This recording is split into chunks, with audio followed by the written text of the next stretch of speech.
Hey guys, tonight we're going to travel back to a time before time was measured, to witness the single moment that lit the fuse on human history. Imagine, we are 70,000 years ago, standing on the vast, silent plains of East Africa. The sun has set, and the air grows cool. Above you there is no moon, just an immense, brilliant canopy of stars. A thick river of light spilling across the sky, completely untouched by the faintest glow of a city. The silence is absolute, broken only by the chirping of insects and the distant, unnerving laugh of a hyena. You feel small here. You are not the master of this world. You are just another animal among many, and a fairly unimpressive one at that. But in that darkness, a faint light appears, a small flicker of orange. It's a campfire. We draw closer, and around it huddles a small band of creatures. They are Homo sapiens. They look like you. If you washed one, gave it a haircut and a t-shirt, it could walk down a modern street and go completely unnoticed. They have your body, your hands, your face. But as you look into their eyes, you realize something is profoundly different. Something is missing. The spark of complex imagination, the ghost of an abstract thought, isn't there. Their minds are sharp, but they are focused entirely on the here and now.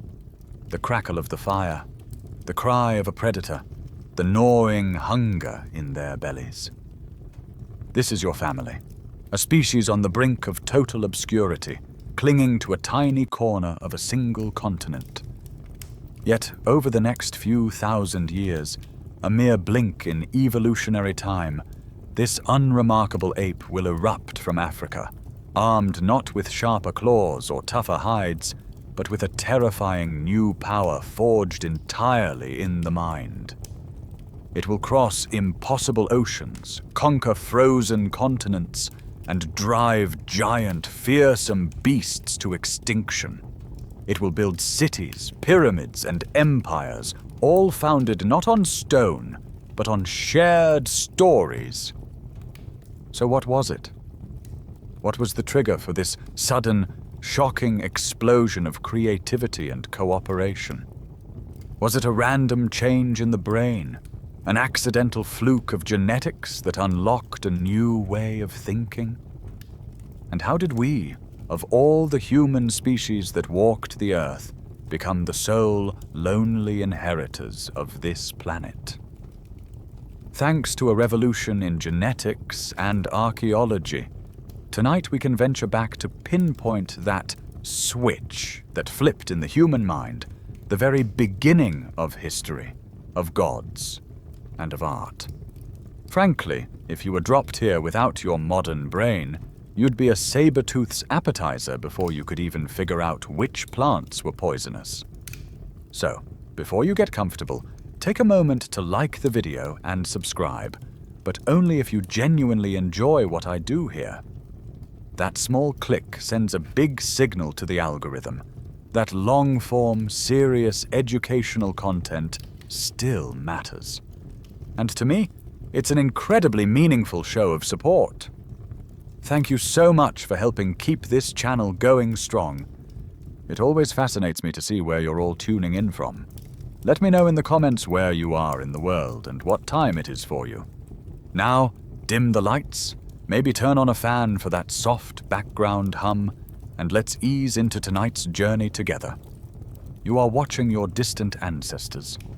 The world they inhabit is far more crowded with human-like beings than ours is today. Out in Europe and the Middle East, your burly cousins, the Neanderthals, are thriving. They are masters of the cold, expert hunters of mammoth and rhino. To the east, across the vastness of Asia, live the mysterious Denisovans, a people we know only from a few fragments of bone, and the ghost of their DNA they left inside us. And perhaps, on a few scattered islands in Indonesia, The last of the tiny Homo erectus still cling to existence. This planet doesn't belong to you. Not yet. Here in Africa, you are shockingly insignificant. You are a middle-of-the-food chain scavenger. You spend your days hunting small game, gathering nuts and tubers, and more often than not, nervously looking over your shoulder. You scavenge the kills of more successful predators, darting in to steal a scrap of meat before the lions or hyenas return. Your life is governed by the immediate. There is no art being carved by this fire, no hymns being sung to a god of the harvest, no elaborate plans for the future. The very idea of a god, or a nation, or money, is still thousands of years from its first flicker of conception. The central mystery is this. The fossil record shows that skulls of Homo sapiens from 100,000 years ago are virtually identical to yours. The hardware, the physical brain case, was already in place. And yet the archaeological evidence from that period shows a profound and baffling lack of innovation. For tens, even hundreds of thousands of years, your species' tool technology remained utterly static.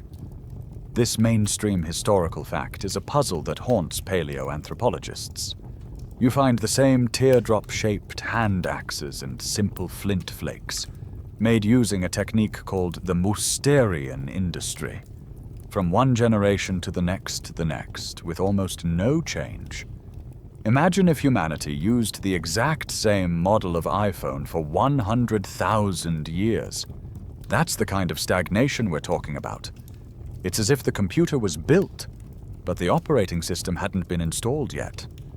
You do find some quirky tidbits in the dirt from this long twilight period. Here and there you find lumps of red ochre, a natural clay pigment. Your ancestors were using it, perhaps smearing it on their bodies for a ritual or as a basic decoration. But its use is sporadic, simple. It's not the complex symbolic art that will soon explode across the walls of caves in France and Spain. It's paint, but there is no painting. There are hints that you tried to break out before. Archaeologists still argue whether the pre-revolution sapiens' limited expansion out of Africa around 125,000 years ago was a failed dress rehearsal, or simply a different, less ambitious form of colonization. Small bands of your ancestors made it to the Middle East, but they never got much further. They clung to the coastline for a few thousand years and then vanished, perhaps pushed back by Neanderthals, or maybe just unable to adapt to new challenges. They had the modern body, but not the modern mind. And without that, they were just another large, clever primate, destined to live and die on the continent that birthed them. But something is about to change. In the brain of one of your ancestors, a cosmic lottery is about to pay out. Before we witness that lucky spark, you need to properly meet the family. Out there, beyond the African horizon, your relatives are living very different lives, and in many ways, they seem far more impressive than you. Let's travel north, into the frigid, wind-swept plains of Ice Age Europe. This is the kingdom of the Neanderthals. As you watch a hunting party track a woolly rhinoceros across a vast, icy steppe, you immediately see they are not the brutish, hunched-over cavemen of popular cartoons. They are powerfully built, with massive chests and short, stocky limbs, a physical form superbly adapted to conserving heat in the cold. On average, their brains are slightly larger than yours, housed in a long, low skull with a distinctive brow ridge. They are apex predators, masters of their domain. Using heavy, stone-tipped spears, they hunt the largest and most dangerous game on the planet. For a long time, we defined ourselves by what we thought Neanderthals lacked. But the more we dig, the more that comfortable story unravels. They controlled fire with expertise. They cared for their sick and elderly. You find Neanderthal skeletons with healed, debilitating injuries, evidence of individuals who must have been supported by their clan for years. You find eagle talons, perforated to be worn as pendants. Simple jewelry, yes, but jewelry nonetheless. This is a sign of a mind that can think beyond mere survival, a mind that has a concept of beauty and personal identity. They had a world, a culture, all their own. Now, let's journey east to a lonely cave in the Altai Mountains of Siberia.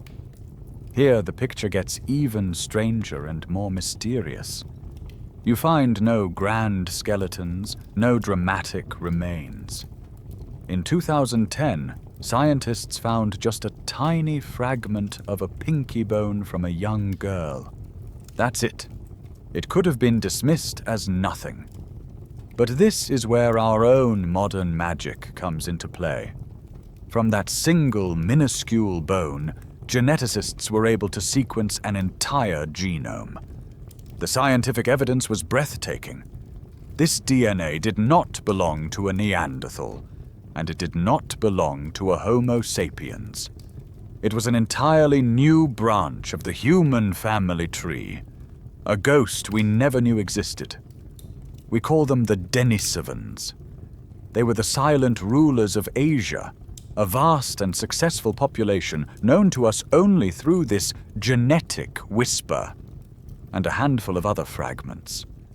It's mind-boggling, really. Imagine trying to reconstruct the entire history of the Roman Empire from a single brick and a fragment of a poem. That is the level of scientific wizardry we're talking about. And the world was even more diverse. If you were to travel all the way to the island of Flores in Indonesia, you might encounter yet another kind of human, the tiny 1-meter-tall Homo floresiensis, nicknamed the Hobbit, who hunted pygmy elephants with stone tools. 70,000 years ago, this planet was a far more human place than it is today. It was a world of at least 4, maybe more, different ways of being human. We were not special. We were just the African model.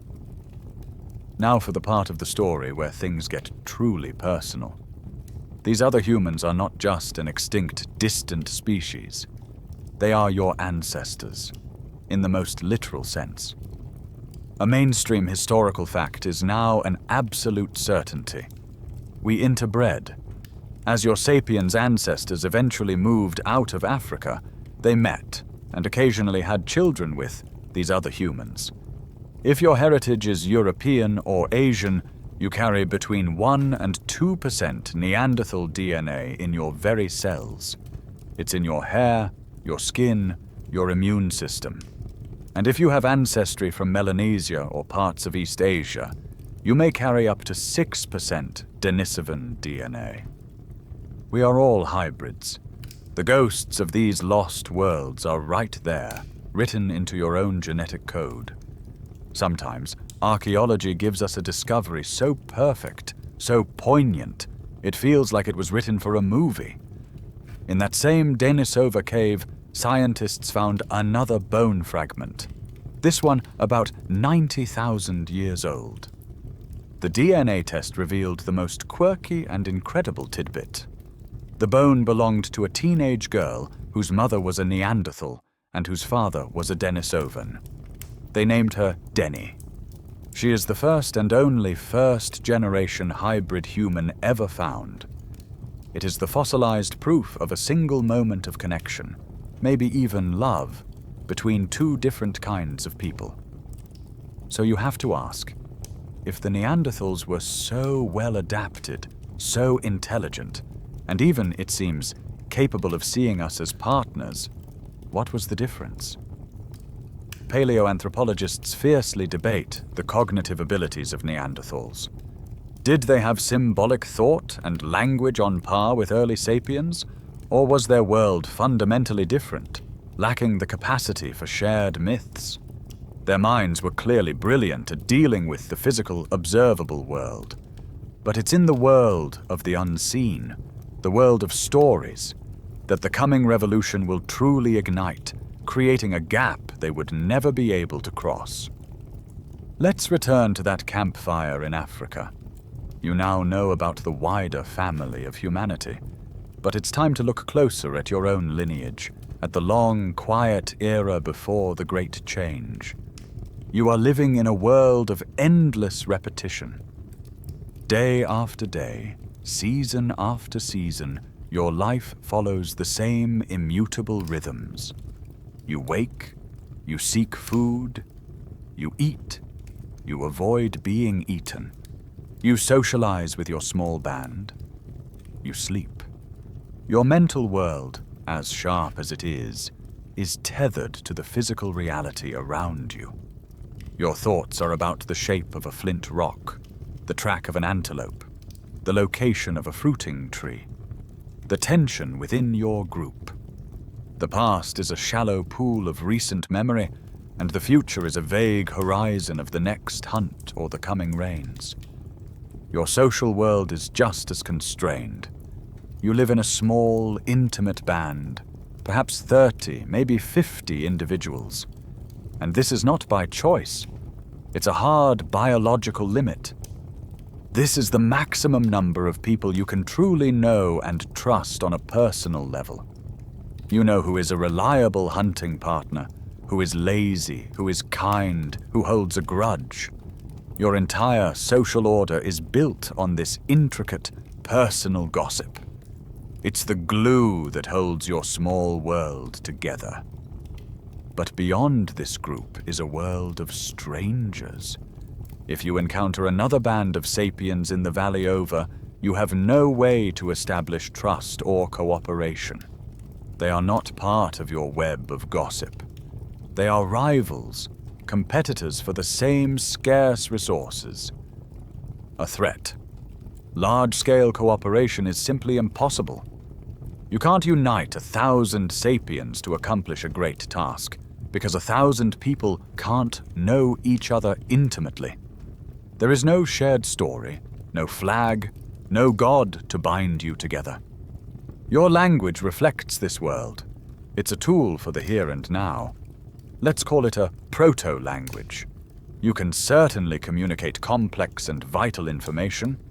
A hunter can return to the group and convey, "Lion near the river, big one, it's wounded." You can plan a hunt. You three go left, we'll go right, and we'll drive the gazelle towards the rocks. You can warn your child, "Don't eat that berry, it's poison." But what you cannot do is speak with any clarity about things that do not have a physical existence. You can't say, "The great eagle spirit is the guardian of our tribe." Why not? Because what is a spirit? What is a guardian? What, for that matter, is a tribe? These are fictions, abstract concepts. And your language, the software running in your brain, doesn't have the code to process them.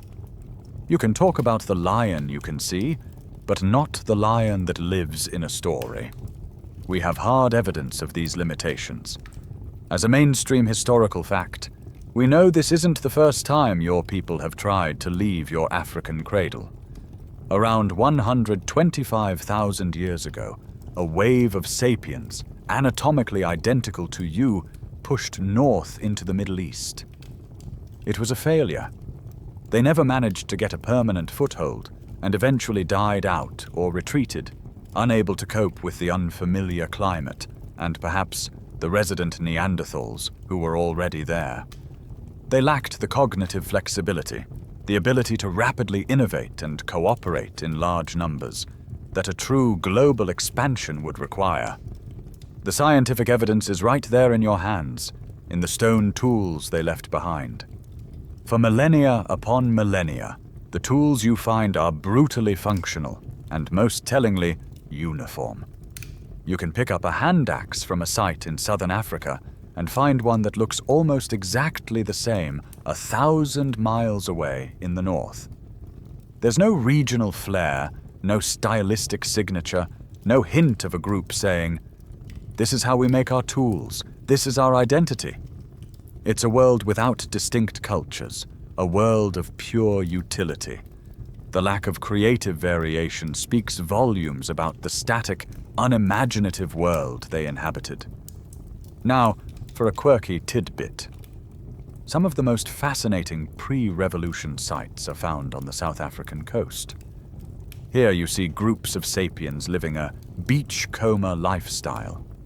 They had a rich and stable existence, subsisting on shellfish, seals, and other marine resources. Life was likely pretty good.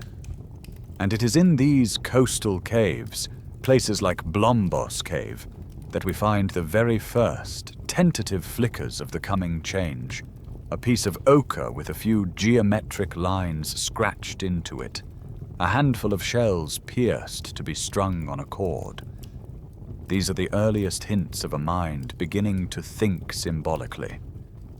But for now, they are just sparks in the dark.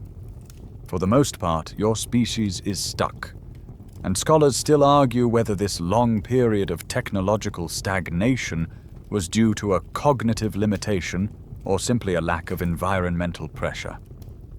Were their brains not ready for the revolution? Or in their stable, predictable world, did they just not need one yet? You are living in this long, quiet dream time, this great stagnation. There's a dangerous illusion in hindsight, a deep-seated belief that our success was inevitable. That, of course, Homo sapiens was destined to inherit the Earth. But from where you are now, 75,000 years ago, that is anything but the case. You are a fragile species, clinging to a precarious existence. Your populations are small and scattered. You are vulnerable to the slightest shift in climate, to a new disease, to competition from your more robust Neanderthal cousins. You are one bad drought, one failed migration away from joining the long list of extinct hominins. And the universe is about to provide the ultimate test. Far away from your African home, on the island of Sumatra in modern-day Indonesia, a mountain is beginning to tremble. This is not just any mountain, it is a supervolcano, and it is about to unleash the largest eruption the planet has seen in over 2 million years. We call it the Toba Catastrophe. You don't see the explosion, of course, but you see its consequences. One day, a strange haze begins to fill the sky, a grey, dusty veil that dims the sun. Day by day, it thickens. The vibrant blue sky of the savannah fades to a perpetual, sickly twilight. The temperature begins to drop, slowly at first, then plunging downwards into a sudden, shocking winter that lasts for years. A fine, gritty ash, having traveled thousands of miles on the upper winds, begins to fall like a light snow, coating the leaves of the trees and choking the grasslands. The plants wither and die. The animals that feed on them starve. And the small bands of sapiens, who depend on both, are pushed to the absolute brink of extinction. The scientific evidence for this event is written into the very fabric of the Earth. In Sumatra, there is a crater lake over 100 kilometers long, the vast drowned caldera left behind by the explosion. Geologists find a distinct layer of Toba ash in sediment cores drilled from the bottom of the Indian Ocean, in the soil of India, and even in ice cores from Greenland. And the most compelling evidence is found within you. Your own DNA tells the story of a terrifying bottleneck. Geneticists have discovered that for a species of our numbers, Homo sapiens has remarkably low genetic diversity. Compare us to chimpanzees. Any two chimps from the same forest are more genetically different from each other than the most distant humans on Earth. This is a mainstream historical fact that points to a time when our ancestors' numbers crashed. A time when the entire population of our species may have been reduced to as few as 3,000 to 10,000 individuals, a tiny, struggling group huddled somewhere in Africa. This near-extinction event was the ultimate pressure cooker. For the few scattered bands of survivors, the old ways were no longer working. The traditional hunting grounds were barren, the old techniques useless. Everything had changed. You could no longer rely on the knowledge passed down for 1,000 generations. Innovation was no longer a luxury, an occasional spark. It was the only path to survival. You had to think differently, communicate differently, organize differently. You had to adapt, or you had to die. And here is a quirky and fascinating tidbit of a theory. This catastrophe might have created the perfect laboratory for evolution to work its magic. By wiping out most of the human population, it left a few small, completely isolated groups. Now, if a new and beneficial genetic mutation were to appear in one of these tiny survivor pods, it wouldn't be diluted and lost in a vast gene pool. It could spread rapidly through the small population, becoming dominant in just a few generations. The bottleneck may have cleared the stage, creating the perfect conditions for a new kind of human to emerge from the ashes. Of course, like all great stories of our deep past, this one is not without its controversies.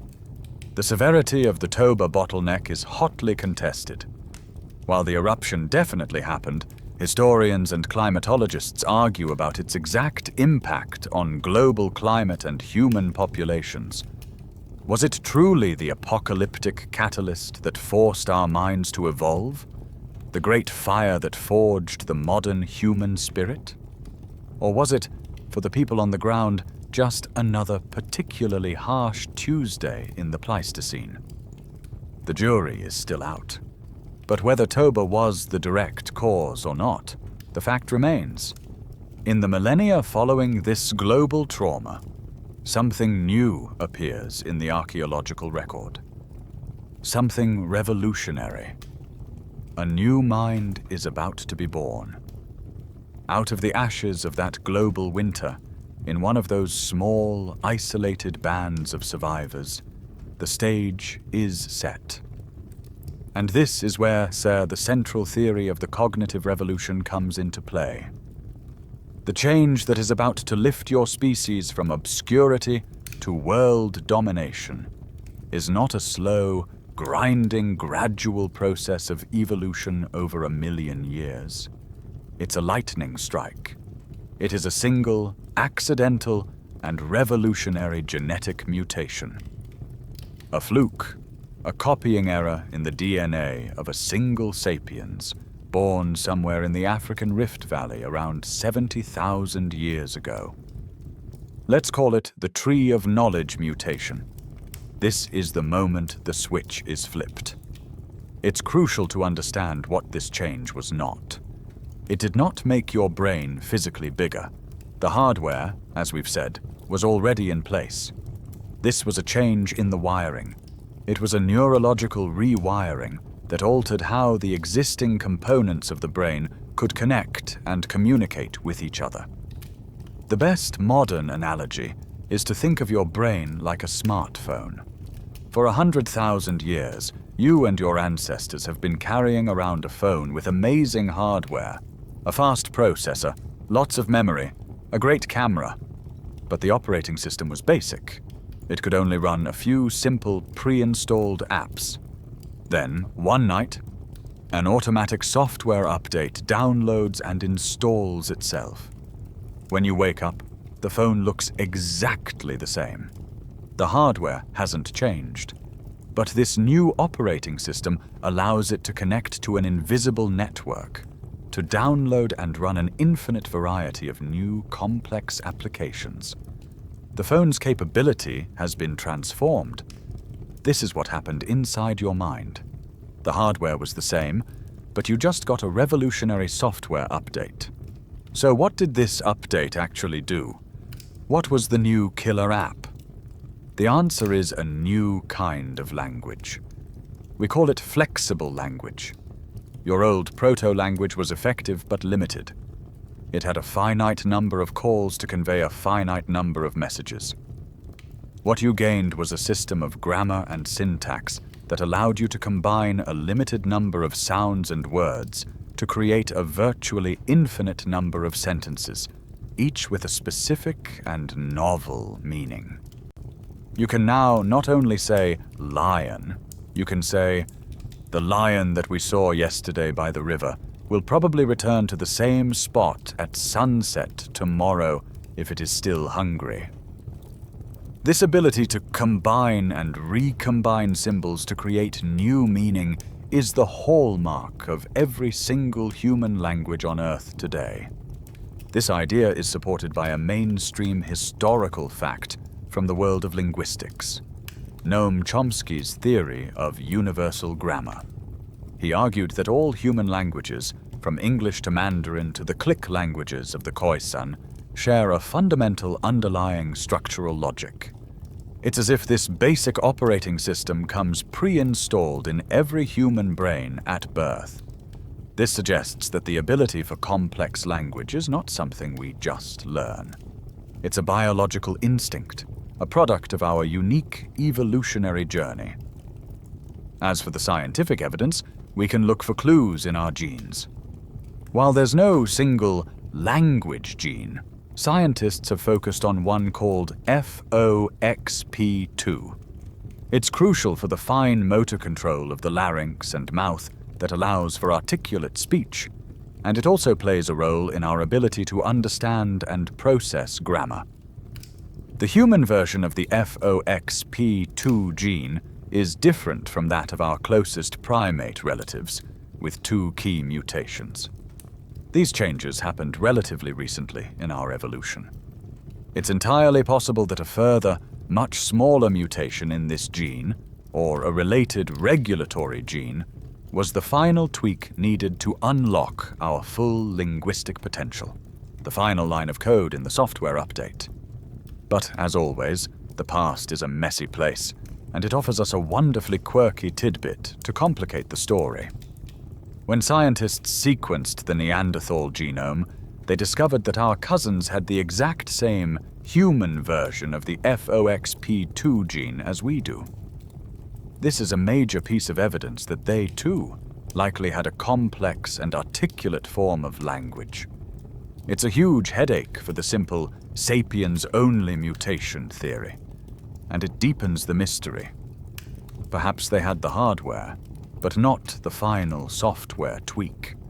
Or perhaps the revolution wasn't just about language, but what you could do with it. This leads us to the heart of the open scholarly debate on the topic.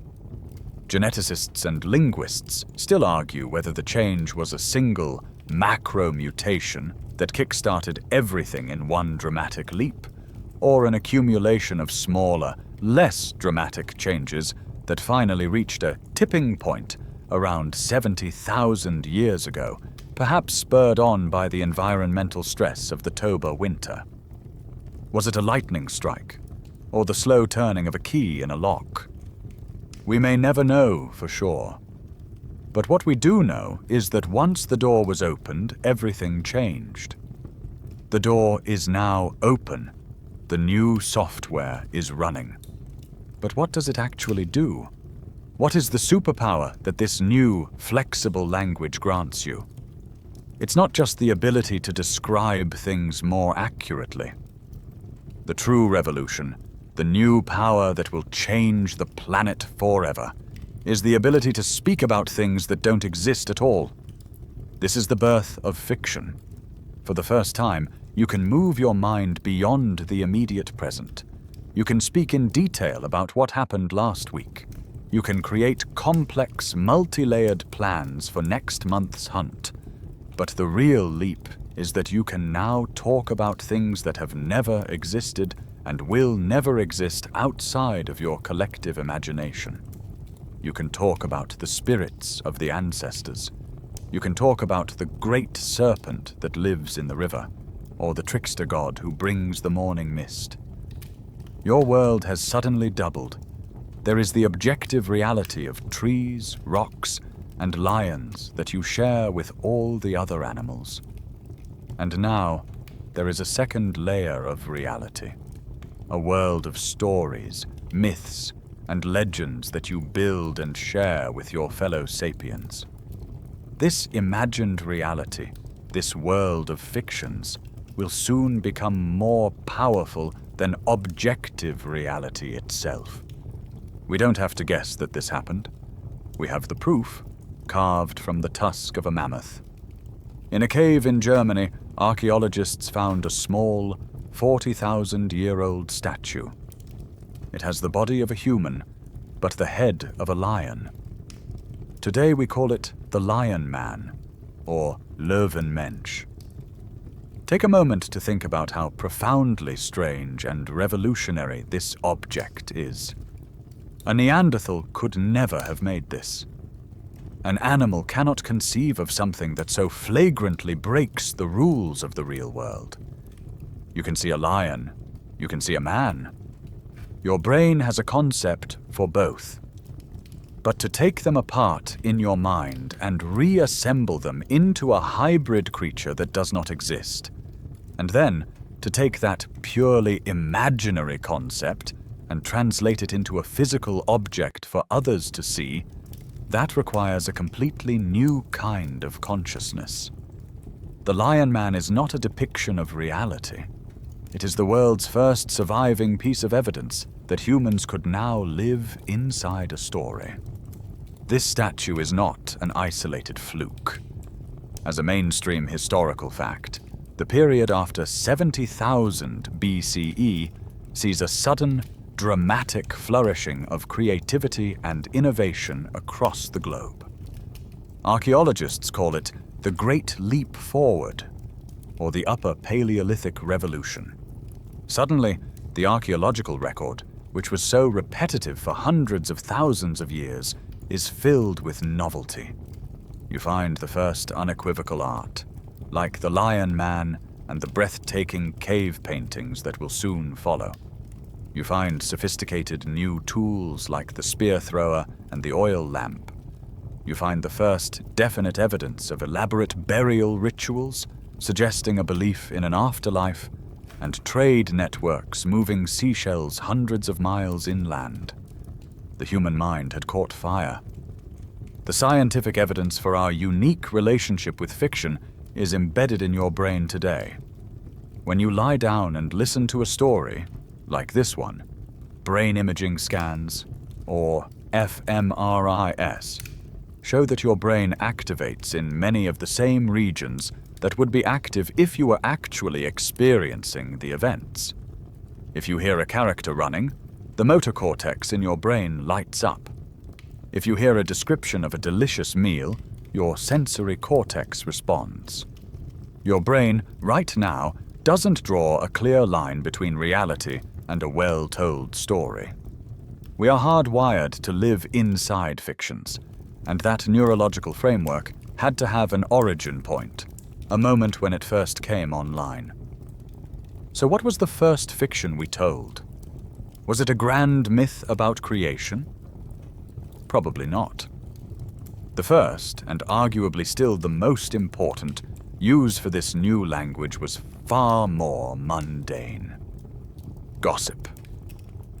With your old proto-language, you could say, "Watch out for the lion." With your new language, you can say, "Don't go hunting with Daniel.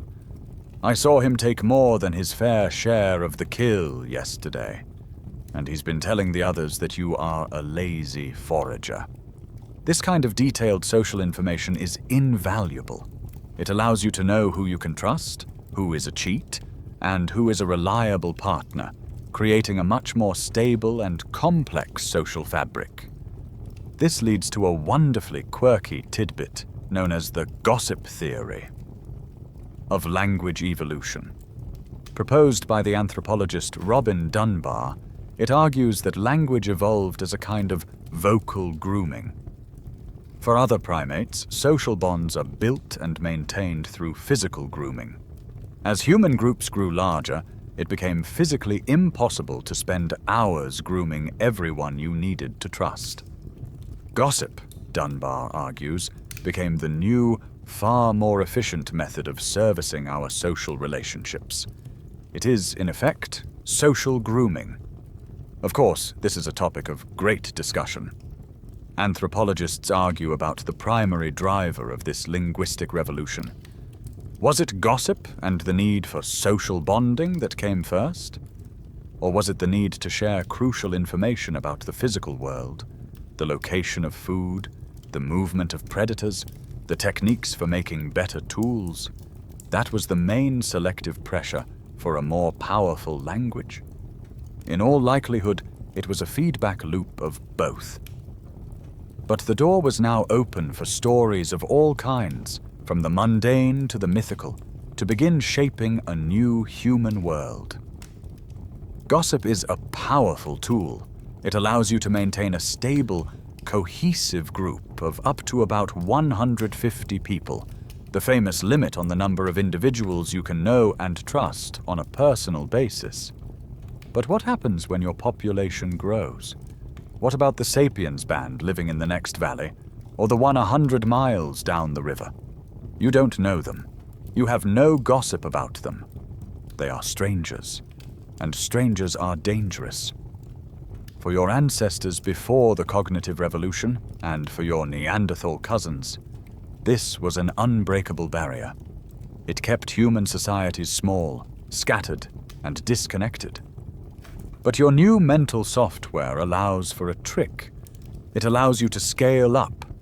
You can now use your fictional language to create a new kind of story, one that exists on a grander scale than simple gossip. You can create a myth. Gossip is what you use to tell your friend that a certain person is untrustworthy. Myth is what you use to tell 10,000 strangers that they are all children of the great lion spirit, and that they must trust each other because they share a sacred ancestor. The gossip helps you navigate your village. The myth allows you to build a civilization. Let's go back to that 40,000-year-old lion man statuette. It's not just a piece of art. It's the physical icon of a shared story. You can now unite hundreds, even thousands of people who have never met, simply because they all believe in the same guardian spirit, the same creation story, the same tribal legend that this small ivory figure represents. This is the secret source of Sapiens' success. This is the power that will allow you to cooperate with unprecedented flexibility and on a scale that no other animal and no other human could ever dream of. Your power doesn't come from your individual brain. It comes from your ability to connect your brains together into a vast network, all humming with the same shared fictions. If this sounds strange or primitive, just look around your modern world. A corporation like Google or Ford is a myth. It's not a physical thing. You can't point to it. It's a legal fiction, a story that we all agree to believe in, which gives it the power to own property, sign contracts, and employ millions of strangers who cooperate flawlessly towards a common goal. The exact same cognitive ability that allowed your ancestors to believe in the Lion Man is what allows you to believe in the existence of a company, a nation, or human rights. It all started here, around a flickering fire, with the telling of a new kind of tale. The evidence for these powerful new myths is written in the graves of the dead. A mainstream historical fact is the discovery of the 28,000-year-old burial site at Sunghir, near modern-day Moscow. Here, archaeologists found the graves of a middle-aged man and 2 children. They were not simply buried. They were laid to rest in an elaborate ceremony, adorned with thousands of individually carved and polished mammoth ivory beads, along with fox-teeth belts and ivory spears. The labor required to create these grave goods would have taken thousands of hours. This wasn't the work of a single grieving family. It was the work of an entire tribe, or perhaps a confederation of tribes. Such a burial tells us 2 things. First, these people had a strong belief in an afterlife. a complex myth about what happens when you die. Second, their society had a complex social structure. These weren't just any individuals.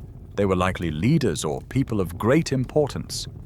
Hierarchy itself is an imagined reality, and these graves are the proof that it had begun. The scientific evidence for why this works is found in modern cognitive psychology. We have a powerful, deeply ingrained in-group/out-group bias. We are hardwired to favor and cooperate with people we perceive as being part of our tribe. What the cognitive revolution allowed us to do was to weaponize this quirk on a massive scale. A shared story, even one based on a completely fictional premise like rooting for a particular sports team, creates a powerful sense of shared identity and dramatically increases trust and cooperation within the group. As a quirky tidbit, it's interesting to look at the content of these ancient stories. Many of the oldest myths we know feature complex trickster figures, characters like Loki in Norse mythology or Anansi the spider in West African folklore. Some evolutionary psychologists theorize that these stories weren't just entertainment. They were sophisticated social simulations, training manuals for the new, more complex social world your ancestors inhabited. By listening to tales of liars, cheats, and clever heroes, you learned how to better navigate a world where you had to interact with strangers of uncertain motives. Of course, the original purpose of these grand narratives is still a matter of discussion. Historians still argue whether these early myths were primarily for social cohesion, to bind people together and enforce a moral code, or if they were proto-scientific attempts to explain the natural world. Was the story of the thunder god an attempt to explain what causes thunderstorms? Or was it a story designed to make you obey the shaman who could speak to that god? In all likelihood, the answer is both. The stories explained the world, and in doing so, they created one. The ability to unite hundreds of strangers under the banner of a shared myth is a powerful social tool. But what does it look like on the ground? How does this new cognitive toolkit translate into a real, practical advantage in the brutal world of the Ice Age? To understand that, you need only watch your ancestors hunt. Imagine a scene from before the revolution. A small band of Neanderthals, or your own precognitive sapiens ancestors, decide to hunt a woolly mammoth. They are incredibly brave, strong, and knowledgeable about their environment. Their plan, however, is one of brute force and immediate opportunity. They might track a lone mammoth, wait for it to get stuck in a bog, and then surround it, running in for dangerous close-quarters thrusts with heavy spears. The risk is immense. A single swing of that massive trunk could crush a hunter instantly. Their planning is short-term, their communication limited to the here and now. The casualty rate is high, and success is never guaranteed. Now let's fast-forward to a time after the cognitive revolution. A band of your newly wired sapiens ancestors decides to hunt a mammoth herd. But this is not one band of 30 people. It is 5 bands, a confederation of perhaps 200 individuals, united by their shared belief in the great bear spirit that guides their people. Their hunt begins not with a charge, but with a story. A scout who has been observing the herd for days returns to the camp. Using the new, flexible language, she can describe the situation in meticulous detail. She can explain the size of the herd, the number of young, the daily migration patterns, the layout of the land, the location of a hidden ravine 3 miles to the north. Based on this information, the group can now devise a complex, multi-stage plan that unfolds over several days. They can assign specialized roles. 10 men will be the scouts tracking the herd's movements. 50 people will be the beaters. Their job is not to fight, but to make noise, using fire and shouting to slowly and subtly steer the herd in the desired direction. A group of the most skilled hunters will be the spearmen, hiding in ambush at the mouth of the ravine. Another group will be the butchers, waiting with sharpened flint knives to process the meat and hides once the kill is made.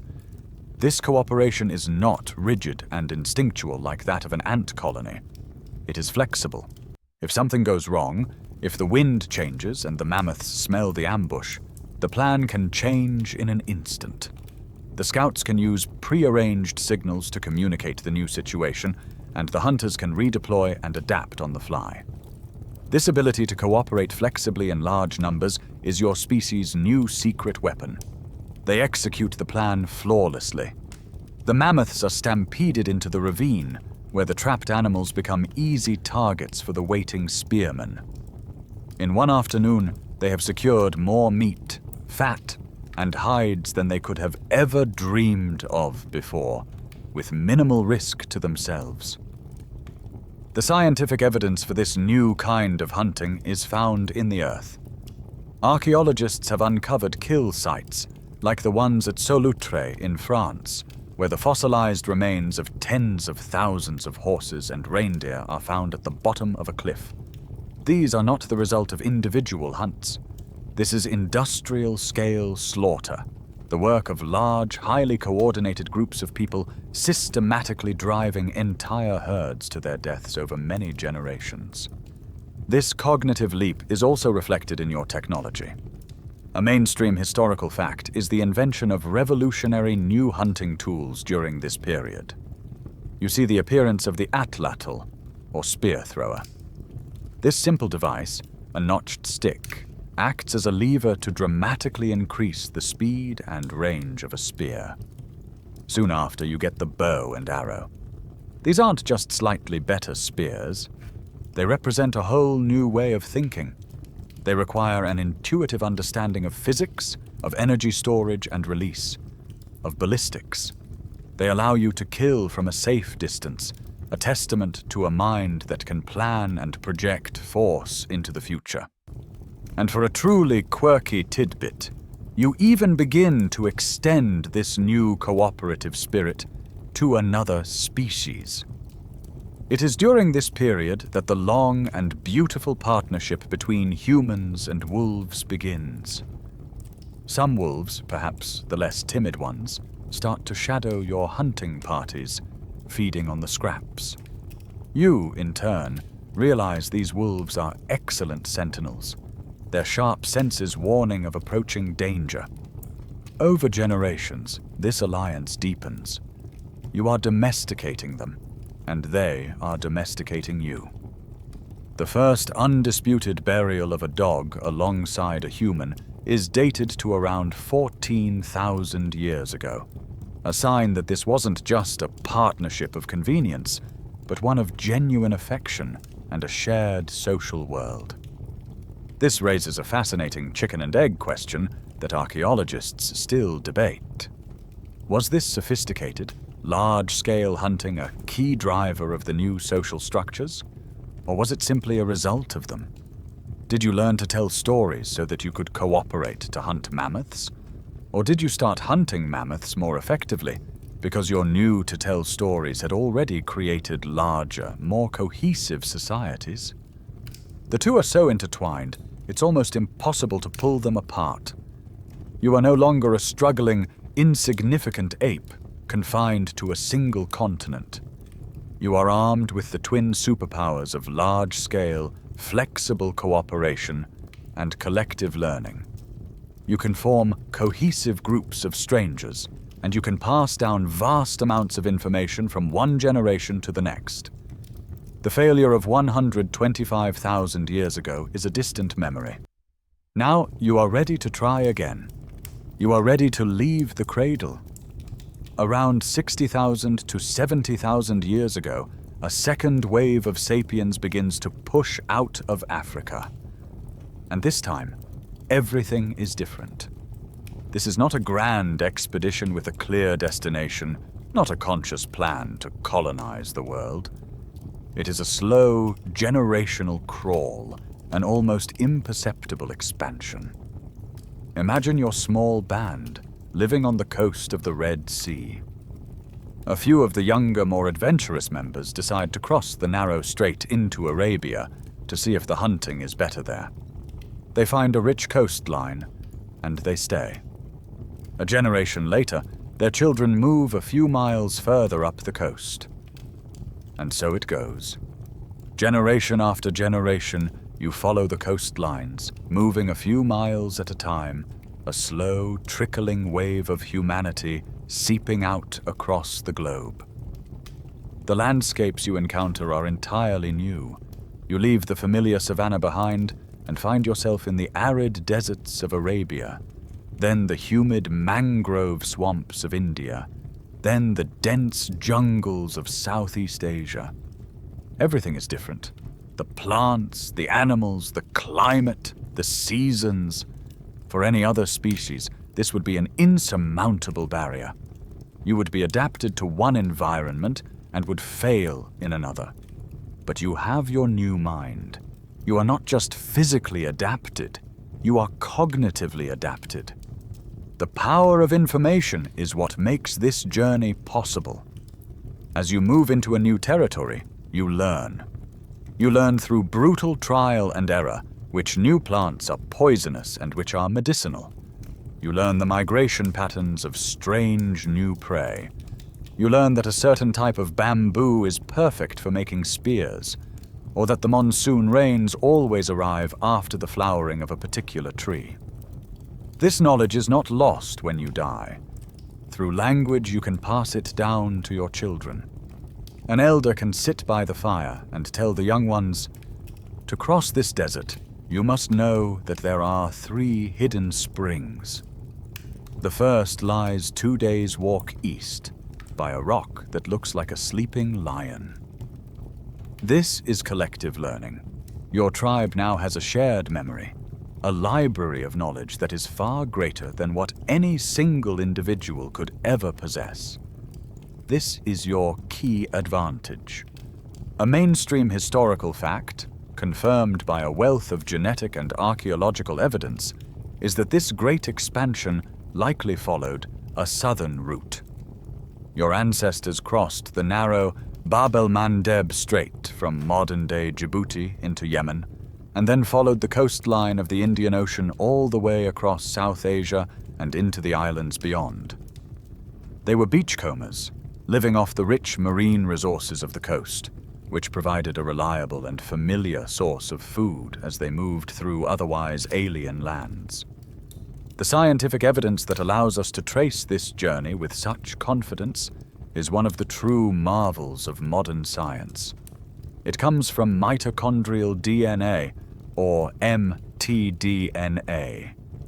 This is a special type of DNA that exists outside the cell's nucleus and is passed down only from mother to child, unchanged, except for occasional random mutations.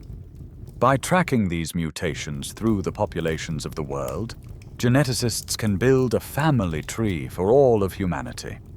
They can trace every lineage back in time, and they have found that the ancestral lines of every single person living today who is of non-African descent meet in a single population that lived in Africa around 70,000 years ago. We can follow the branching paths of these mutations on a map, watching the trail of your ancestors as they spread, continent by continent. As you creep up the coast of the Arabian Peninsula, you eventually push inland into the Levant. And here, for the first time, you come face to face with them. The Neanderthals. This land has been their territory, their home, for over 200,000 years. They are bigger, stronger, and perfectly adapted to this environment where your ancestors failed before. The stage is set for the first great confrontation between 2 different kinds of humanity. But your expansion isn't just on foot. As a quirky tidbit, Some of the most startling evidence of your new capabilities comes from the other side of the world. Some theories suggest that as early as 65,000 years ago, while your cousins were still trekking into Asia, a group of sapiens achieved one of the most remarkable feats in human history. They reached Australia. This was not an accident. Reaching it required building seaworthy craft, boats or rafts, and navigating across dozens of miles of open ocean, a journey towards a land they could not see. It required planning, foresight, and a story powerful enough to convince people to sail out into the terrifying blue unknown. It was a feat of exploration that would not be matched for another 50,000 years, and a feat utterly impossible for a mind that could only think about the here and now. Like any good origin story, the details are fuzzy, and the exact timing and route of the main out-of-Africa migration is still a topic of intense research. Archaeologists still debate. Was there a single major wave that was the ancestor of all non-Africans, or were there multiple smaller pulses of migration over thousands of years? The story is constantly being refined, but the grand outline is clear. You are on the move, and the world will never be the same. You have arrived in the Middle East. For thousands of years, this has been a contested frontier, a place where sapiens and Neanderthals have met, clashed, and retreated. But this time, it's different. This time, you have your new mind, your new social tools, and you are not stopping. As your populations expand, you push further, into the Caucasus, into the Balkans, and finally, into the heart of Ice Age Europe. For the first time in 200,000 years, the Neanderthals face a rival human species in their own heartland. So, what happens next? What happens when the world's two most intelligent and capable human species compete for the same land, the same animals, the same existence? This is one of the most haunting questions in our entire history, and the answer is not a simple one. Scholars have proposed two main scenarios, two stories to explain the disappearance of your cousins. The first is the interbreeding and assimilation theory. This is the more peaceful, though perhaps sadder version of the story. In this scenario, sapiens and Neanderthals met, and while there was certainly competition, there was also interaction. They traded, they learned from each other, and, as we know from our own DNA, they had children together. But your sapiens populations, flowing out of Africa, were much larger and growing much faster. The Neanderthals were not wiped out in a great war, they were simply swamped. Their smaller, more scattered populations were slowly absorbed into the much larger sapiens gene pool. Over a few thousand years, their distinct culture, their unique way of being human, simply faded away, leaving only that faint genetic echo that so many of us still carry today.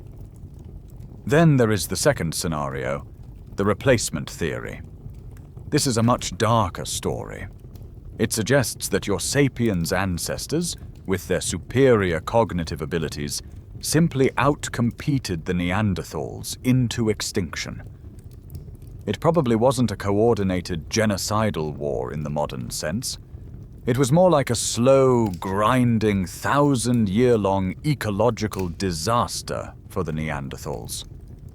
Your new hunting techniques were more efficient, allowing you to deplete the local game that Neanderthals also relied on.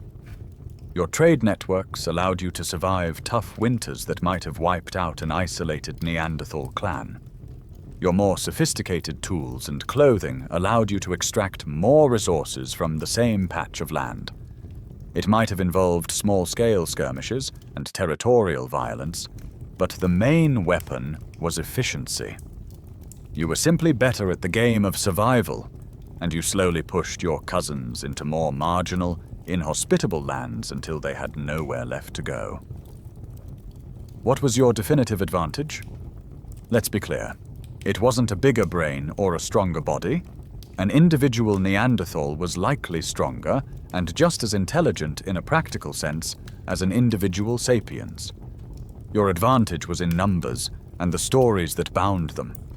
A typical Neanderthal clan might be a group of 20 or 30. They could not cooperate effectively with the clan in the next valley. You, on the other hand, could show up to a fight with 150 warriors, all united by a shared story about your tribal spirit, all able to coordinate their actions with a flexibility the Neanderthals could not match. You could share innovations, a new way to stitch clothes, a better technique for hafting a spear point, across a vast social network, while a brilliant Neanderthal invention might live and die with her small, isolated band.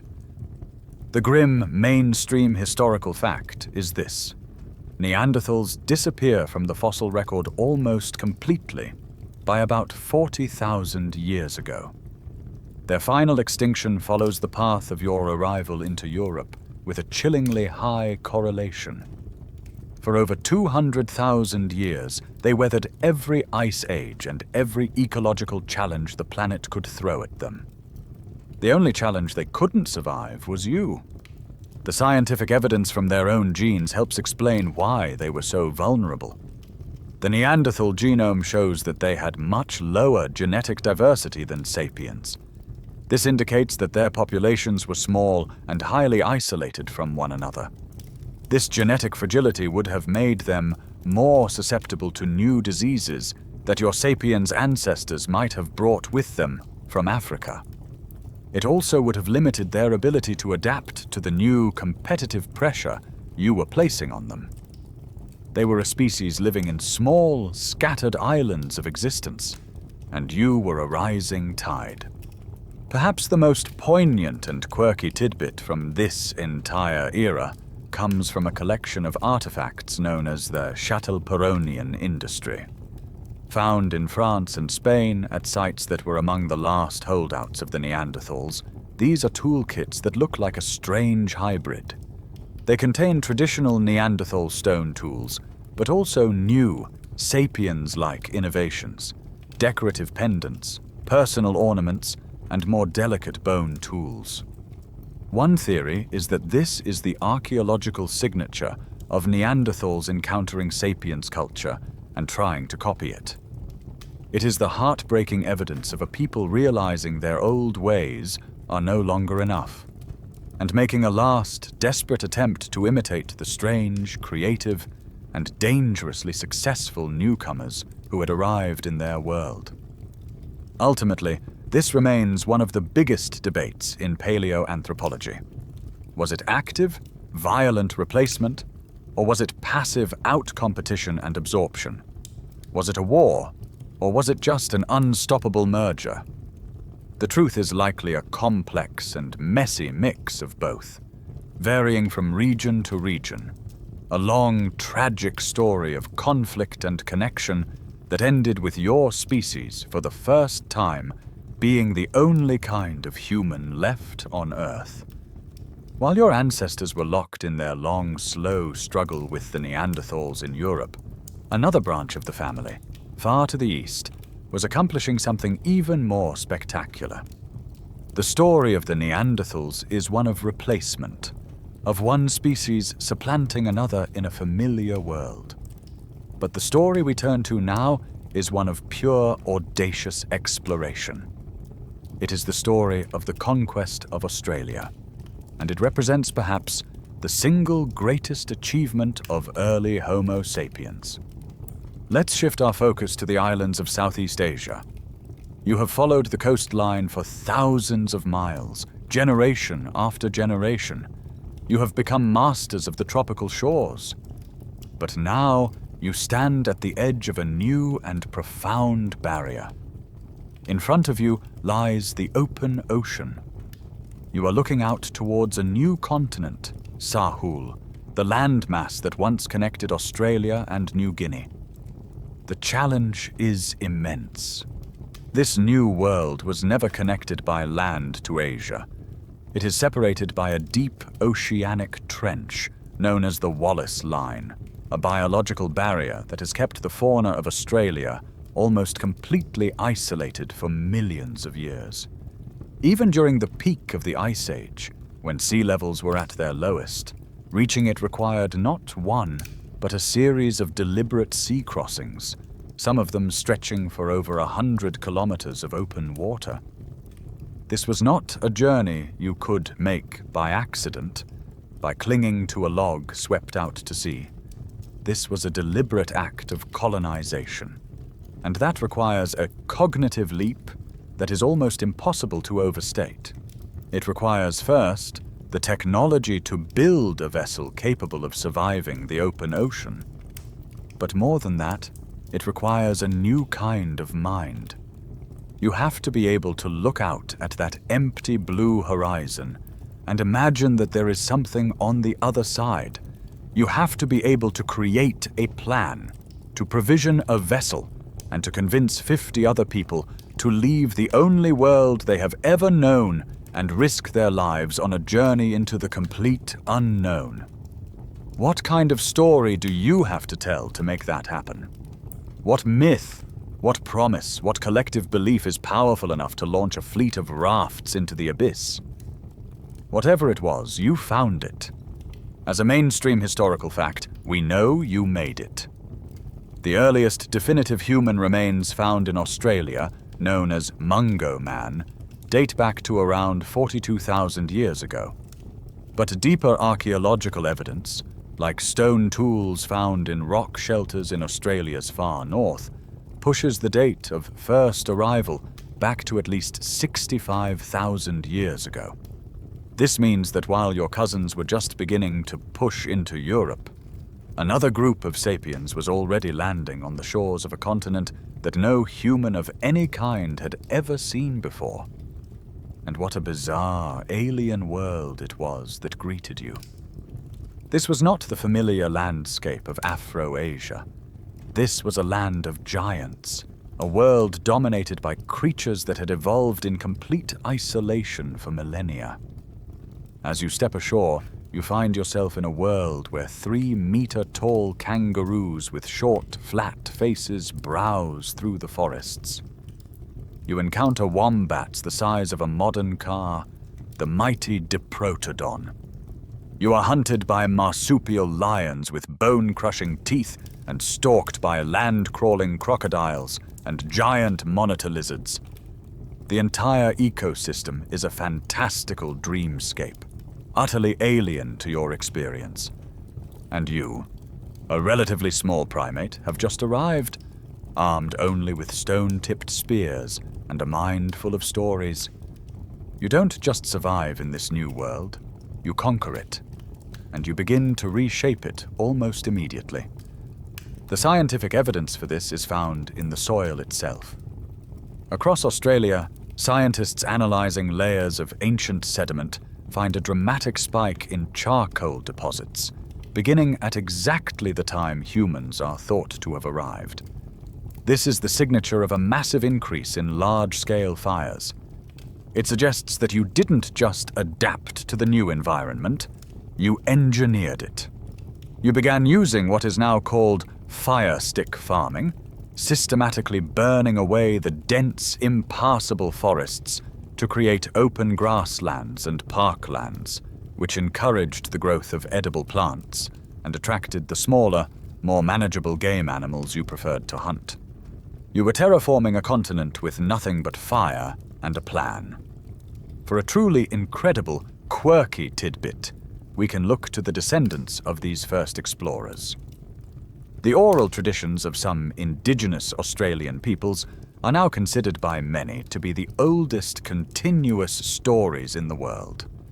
Some of these ancient tales accurately describe coastal landscapes and sea levels from the end of the last ice age. They speak of harbors that are now miles inland and coastlines that are now deep underwater. This means these stories are not just myths. They are eyewitness accounts of geological history, passed down with incredible fidelity for over 10,000 years, a living testament to the power of language to preserve a people's memory across deep time. The specifics of this incredible journey are still debated. Was the arrival of sapiens in Australia 65,000 years ago a one-off lucky event by a single small group? Or was there a continuous stream of migration over thousands of years? Genetic evidence from modern indigenous Australians seems to point to a single founding event, suggesting that most are descended from just one successful colonization. But the archaeological picture is less clear. The story is still being written, but its conclusion is undeniable. You had become the planet's greatest explorer. You have become a world shaper. With your stories and your fire, you can reshape continents and cross impossible seas. But this new, planetary scale power comes with a dark and terrible consequence.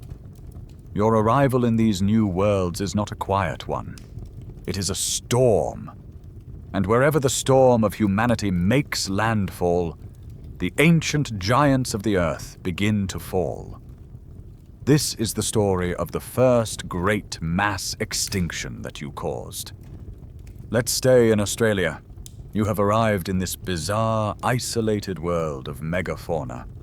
For a few thousand years, you coexist. You learn to hunt these strange new beasts. You learn to manage the land with your fires. But then, in the geological blink of an eye, the giants vanish. The car-sealed Diprotodon, the largest marsupial that ever lived, is gone. The giant, short-faced kangaroos, the Procoptodon, are gone. The marsupial lion, the fearsome predator Thylacoleo, is gone. Within a few thousand years of your arrival, the vast majority of all large animal species on the continent are wiped off the face of the earth forever. So what happened? For decades, scholars have argued over two main culprits: climate change and you. The climate change argument points out that Australia was, at the time, becoming warmer and more arid. This environmental stress certainly would have put pressure on the large animals, which have slower reproduction rates and need more food and water. This is a plausible and important factor. But then there is the second argument, the overkill hypothesis.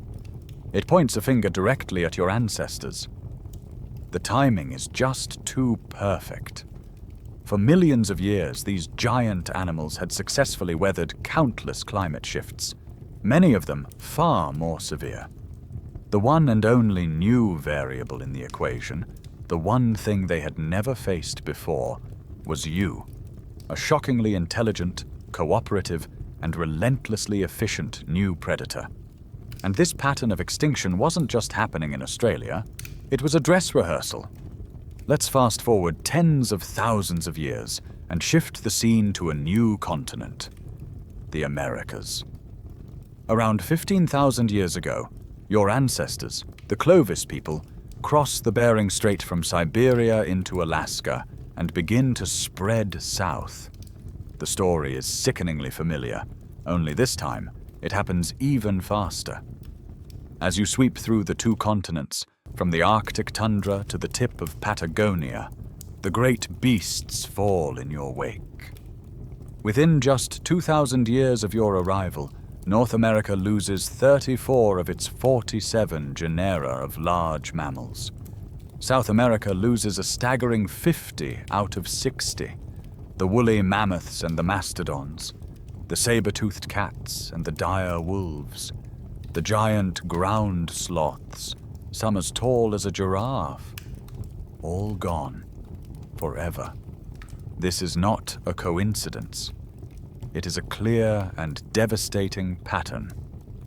A mainstream historical fact is that this period, known as the Quaternary Extinction event, saw the disappearance of roughly half of all the planet's large mammal species, those weighing over 44 kilograms. And this great dying coincides perfectly with the global spread of Homo sapiens. The scientific evidence for your role in this is subtle but ingenious. One of the most compelling clues comes from the mud at the bottom of ancient lakes. Scientists can analyze the pollen and sediment from these lakes, and in them, they look for the spores of a fungus called Sporormiella. This fungus grows exclusively on the dung of large herbivores. In sediment cores from both North America and Australia, the story is the same. For thousands of years, the layers are packed with these fungal spores, indicating a healthy population of megafauna. Then, at exactly the same moment that the first archaeological evidence of humans appears in the region, the spore count plummets to near zero. It is the direct chemical signature of a catastrophic population crash. It is the sound of a continent suddenly falling silent. So why was your impact so devastating in these new worlds? For a quirky and illuminating tidbit, we just have to look at the one continent that didn't suffer a major megafauna extinction when you rose to prominence: Africa. Why the exception? Because the elephants, rhinos, and lions of Africa had the privilege of co-evolving alongside you for millions of years. As you slowly evolved from a puny scavenger to a master hunter, they had time to learn that you were dangerous. They developed a deep instinctual fear of the strange, upright ape, with its sharp sticks and its clever plans. But the giants of Australia and America were ecologically naive. They had no innate fear of you. A mammoth might have seen your small, frail band approach and felt no alarm until it was too late. You were an invasive species with a shockingly oversized brain. Today, the overkill versus climate debate is one of the most enduring in archaeology, and it continues to generate heated discussion. Was it your spear, or was it the changing climate? Most scholars now agree that the answer isn't one or the other, but a lethal combination of both. The truth is likely that you were the final decisive blow. You were the 1-2 punch that pushed already stressed animal populations over the final fatal cliff into extinction. You had become the most dangerous animal the planet had ever seen. You have become a force of nature, a geological agent of change and extinction. But while your external impact on the world is one of disruption and conquest, your internal world, the world of the mind that the cognitive revolution created, is blossoming into something of breathtaking beauty and complexity. To see it, we must leave the sunlit world of the Mammoth Steppe and the Australian shore. We must venture deep into the earth, into the silent, eternal darkness of a cave. For it is here, in the womb of the world, that your ancestors created the first cathedrals. Let's travel to the limestone hills of southern France and northern Spain. Here, you find the great painted caves of Chauvet, Lascaux, and Altamira. And the first thing you must understand is that this is not caveman graffiti. This is not casual decoration for a living space. The vast majority of these magnificent paintings are found in the deepest, most inaccessible parts of the cave systems. To reach them, your ancestors had to embark on a difficult and dangerous pilgrimage. Imagine the journey yourself. You leave the familiar, sunlit world behind, squeezing through a narrow crack in a rock face. You are plunged into absolute darkness, a blackness so total it feels like a physical substance. The only light is the sputtering, flickering flame of an oil lamp, a small bowl of animal fat with a moss wick, casting dancing shadows on the walls. The air is cold, damp, and utterly still. You crawl on your belly through tight, claustrophobic tunnels. You climb down treacherous vertical shafts you inch your way along narrow ledges above unseen drops. This is not a casual stroll. This is a deliberate ritual journey into another world. And then, after hours of struggle, you emerge into a vast, cavernous chamber. You lift your small lamp, and its flickering light catches the walls. And there they are. In a stunning, panoramic mural, the animal world of the Ice Age is brought to life. A herd of horses, their heads tossed back, seem to gallop across the undulating surface of the rock. A pair of woolly rhinos face off in a posture of aggression. A pride of lions, depicted with a realism that would not be seen again for 30,000 years, seem to stalk you from the shadows. The artists used the natural bulges and curves of the cave wall to give their creations a three-dimensional life. They are not just painted, they are alive. So what does it all mean? What drove your ancestors to journey into these dangerous, sacred spaces to create such masterpieces? We will never know for sure, but there are three main theories. The first is the idea of hunting magic. This theory suggests that by painting an animal on the wall, you were somehow gaining power over it. To capture its image was to capture its spirit, a ritual to ensure a successful hunt in the world outside. Another theory revolves around shamanism. In this view, the caves were portals to the spirit world. A shaman, a spiritual specialist, would enter the deep, dark, soundless chambers, perhaps aided by sensory deprivation or hallucinogenic plants, and fall into a trance. The animals they painted were not from the physical world, but were the spirit visions they encountered on their journey through the supernatural realm. A third theory suggests the paintings are mythograms, not just single images, but complex visual narratives. They are the great myths of the tribe, the stories of creation and the heroic deeds of the ancestors, written on the stone walls for all to see and remember. A stunning mainstream historical fact is that the paintings in Chauvet Cave in France have been dated to around 32,000 years ago. This makes them some of the oldest and yet most artistically sophisticated examples of Paleolithic art ever found. The skill and confidence of the artists is staggering. This was not a new art form, but one that was already at its peak.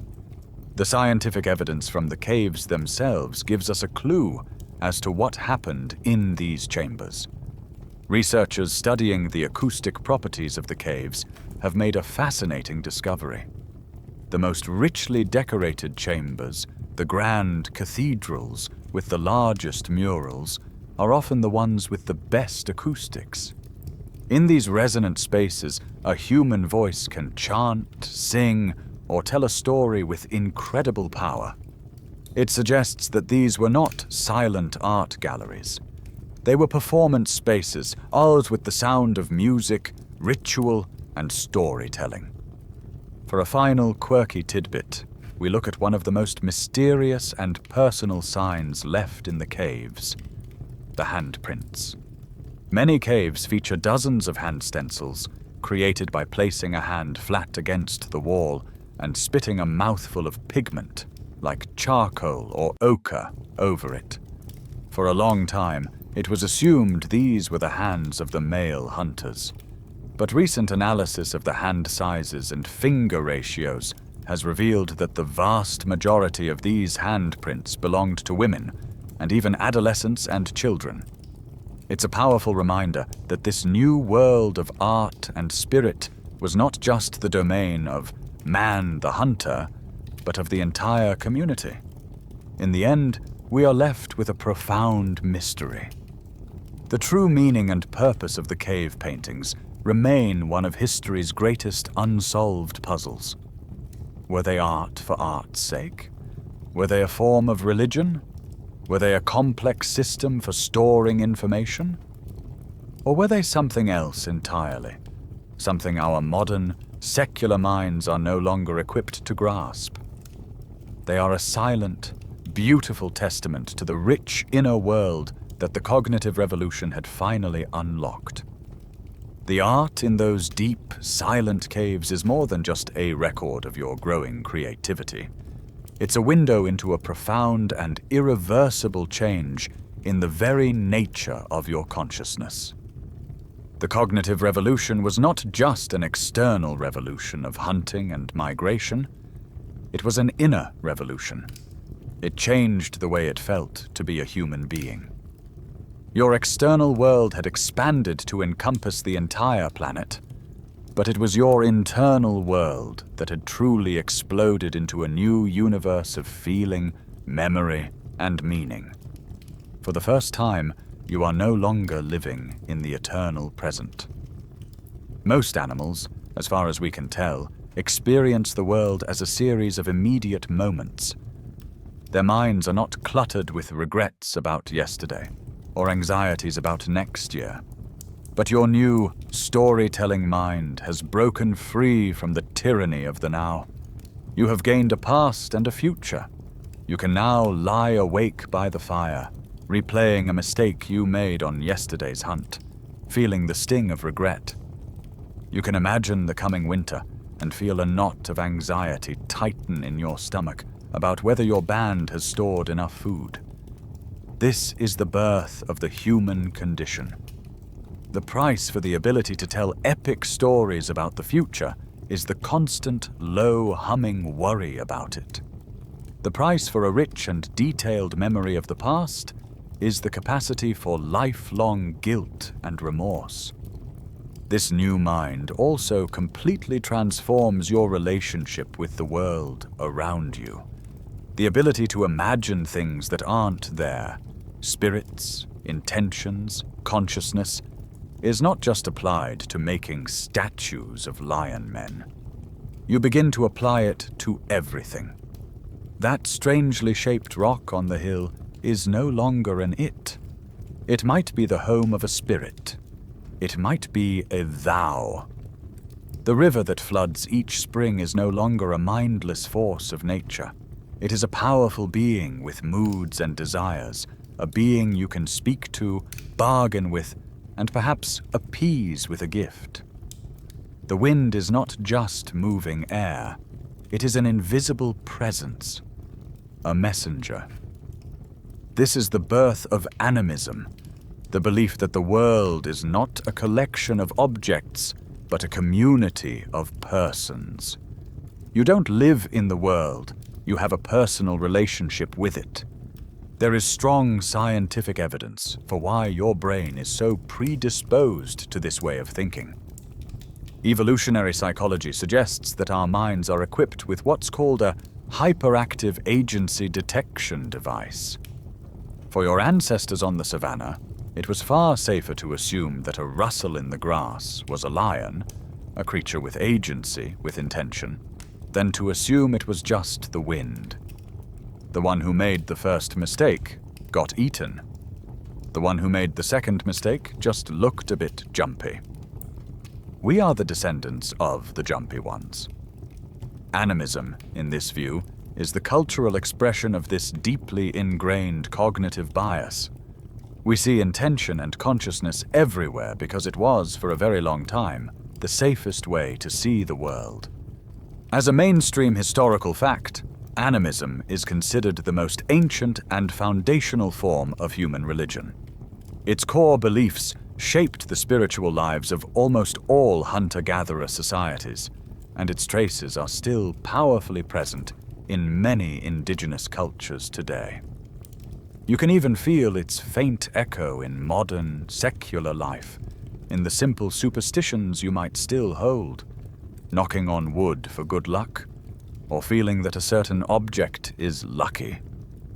These are the lingering ghosts of a time when the entire world was alive and in conversation with you. But this new consciousness comes with a terrible price. There is one profound and terrifying piece of knowledge that it grants you, a truth that no other animal has to bear. You are now aware of your own mortality. You can see the old ones in your band grow frail and die, and you can project that future onto yourself. You know that you, too, will die. This existential dread, this knowledge of your own inevitable end, may be the single most powerful psychological engine in all of human history. It is the fear that drives you to seek a legacy, to desire to be remembered. And it is the fear that drives the creation of your most powerful stories, the myths of an afterlife, the belief that death is not the end, but just another journey. This new, complex symbolic world is filled with fascinating and mysterious artifacts. Among the most famous are the Venus figurines, a quirky tidbit from the archaeological record. These are small, palm-sized statuettes of female figures with exaggerated breasts, hips, and bellies, found all across Eurasia from this period. What are they? Are they fertility goddesses, used in rituals to ensure the continuation of the tribe? Are they the first self-portraits made by pregnant women? Are they some form of Stone Age erotica? We have no idea, but they are another potent symbol of a mind now obsessed with life, death, and reproduction. This leads to a deep and unresolved scholarly debate. Did these new animistic beliefs actually help your ancestors survive? Did a worldview based on having a respectful personal relationship with the environment lead to more sustainable and successful ways of life?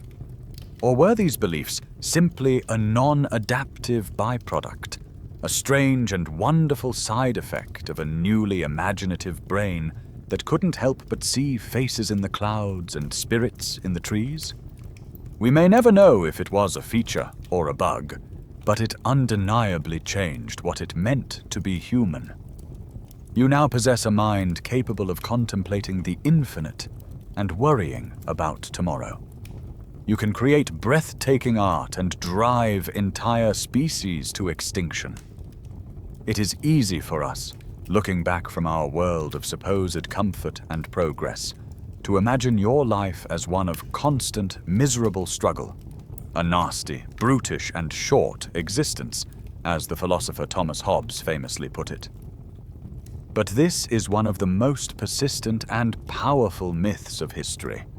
It's time to challenge this perception of linear progress, because the evidence suggests that in many crucial ways, you, the hunter-gatherer, were far better off than the farmers who would follow you for millennia.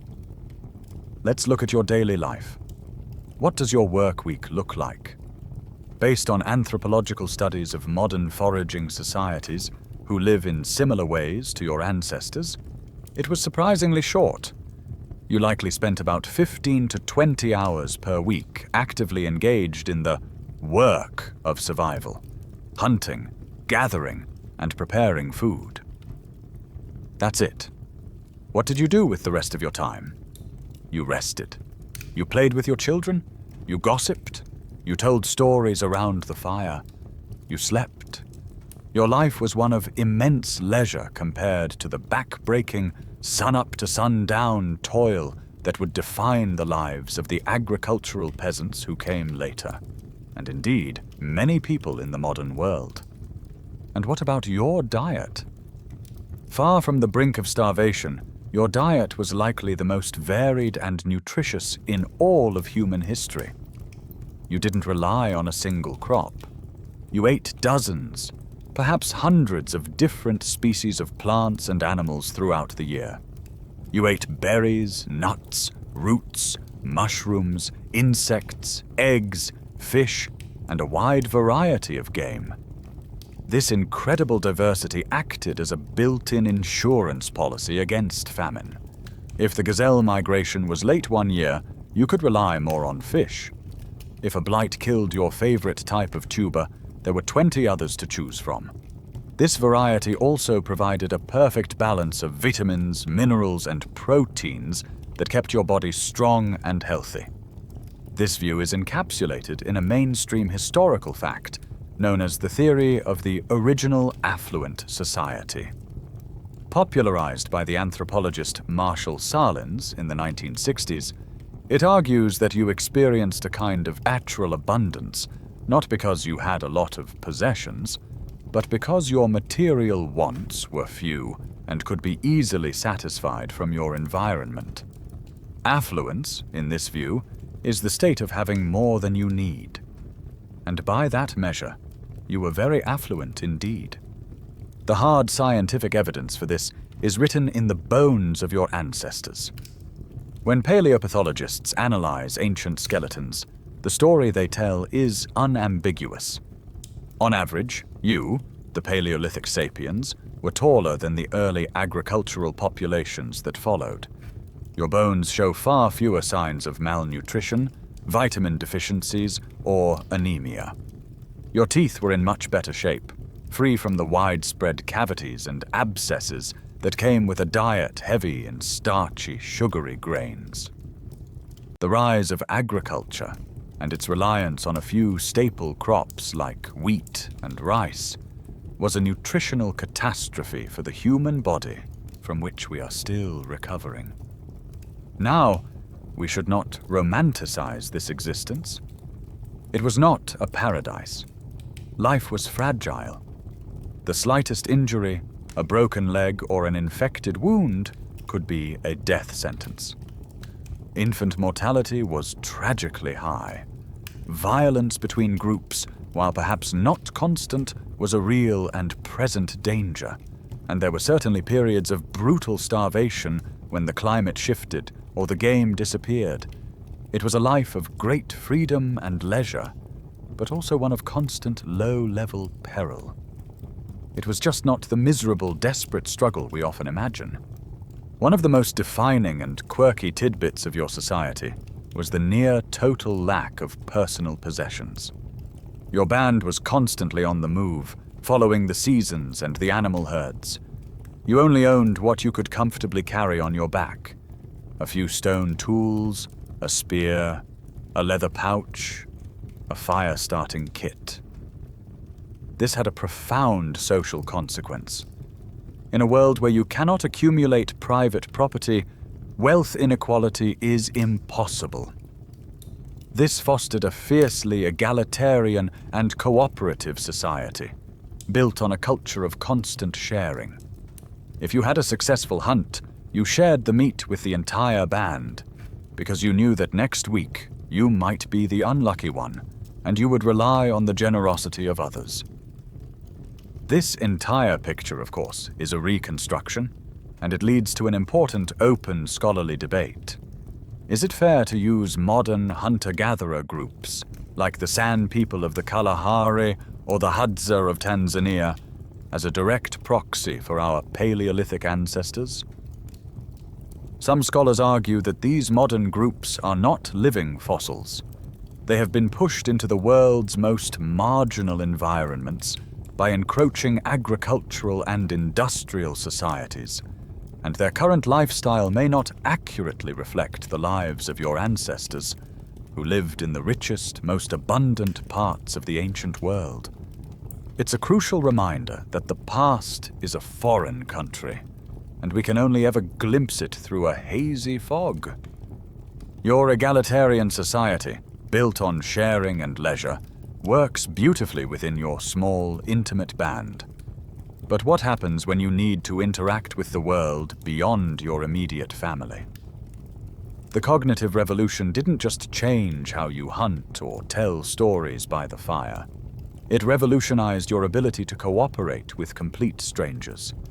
It allowed you to create a vast, invisible ledger of obligations, trust, and reputation that spanned across entire regions, all governed by a shared, imagined reality. Let's imagine a practical problem. Your band lives near a quarry that produces the highest quality flint in the entire region, perfect for making sharp knives and spear points. You have more of it than you could ever use. 50 miles away along the coast lives another band of sapiens. They have access to beautiful, iridescent seashells, perfect for making beads and ornaments. You have never met these people. You don't know their names. You don't know if they are trustworthy. So how do you trade? If you give them a bundle of your valuable flint, how can you be sure they will give you the promised seashells in return next season? In a world before shared fictions, this kind of transaction is almost impossibly risky. Trust is purely personal. But in your new world, you have a solution. You can build trust with a story. Perhaps your band and the coastal band, though strangers, are part of a larger clan that believes you are all descended from the same mythical ancestor, the Great Cave Bear. This shared belief acts as a powerful bond. Now, a trade agreement is not just a deal between two individuals.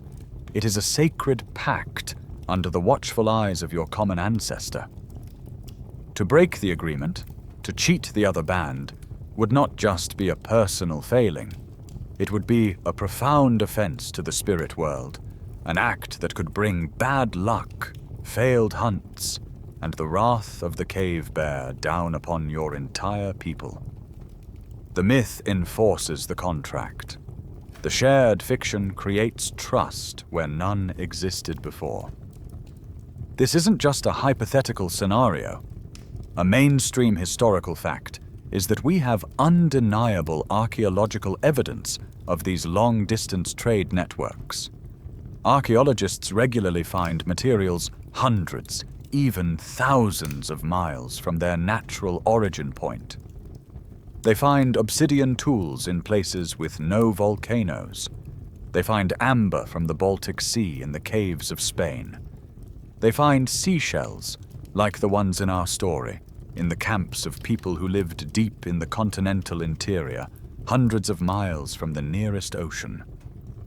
This is the physical proof of a complex web of trade, gift exchange, and social obligation connecting otherwise separate groups of people. To navigate this new world, you have to become the world's first accountant. Your brain is now running a constant, complex social calculation. You must keep an invisible ledger in your mind, a record of every interaction, every favor given, every debt owed. You have to remember that the band from the north gave your people a gift of dried meat last winter, and you owe them a debt of reciprocity.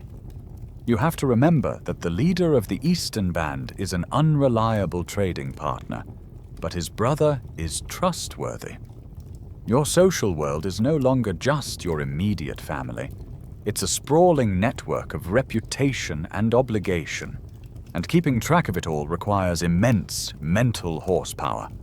And this leads to a powerful piece of scientific evidence for why your brain is the way it is.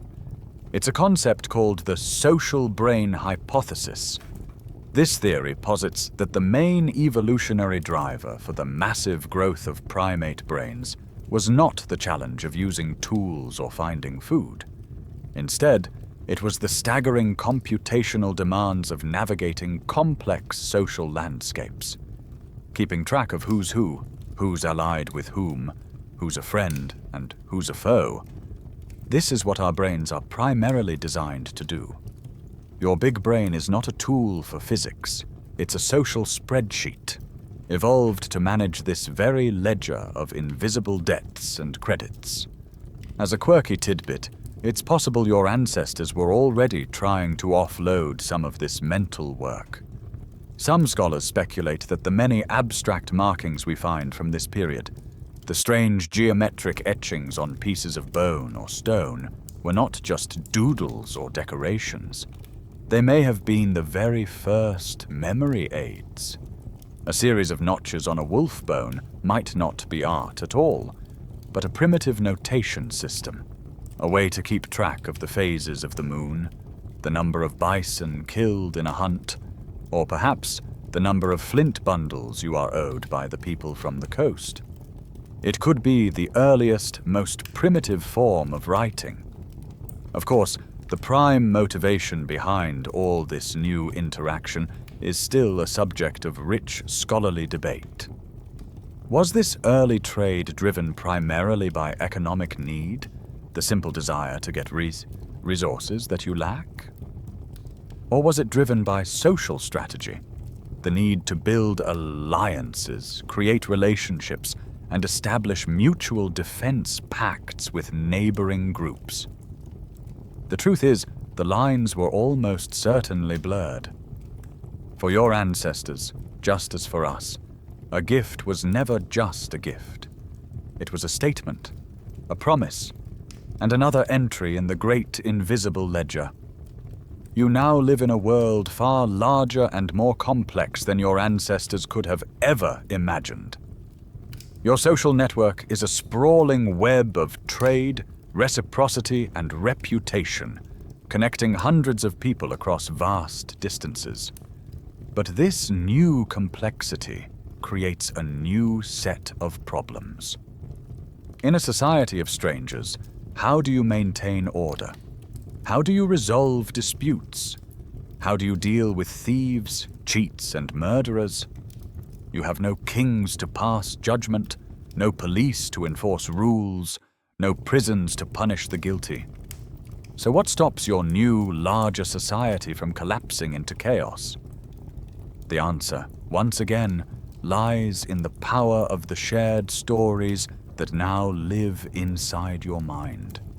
You are governed by the world's first laws, the invisible, powerful web of traditions and taboos. The most potent of these laws is the taboo.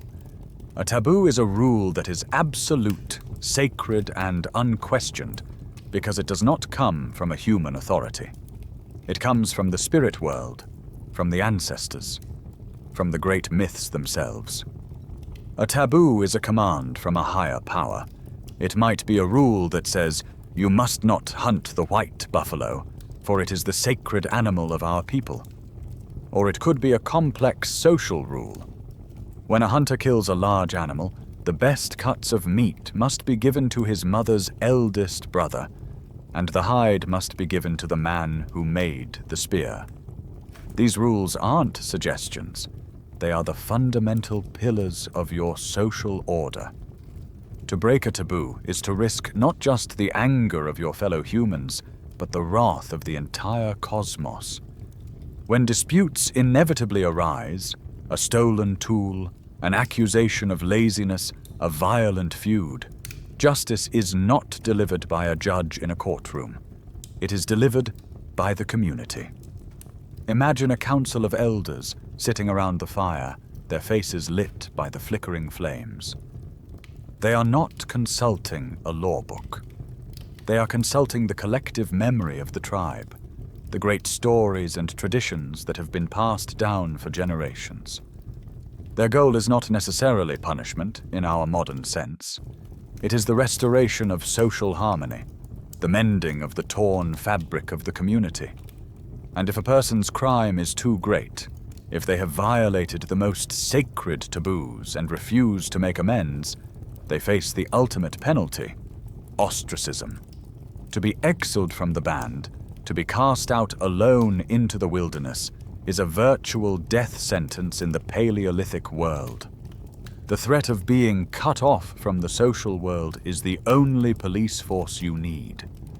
A mainstream historical fact is that every single human society ever studied, no matter how simple or isolated, has a complex set of rules governing key aspects of life.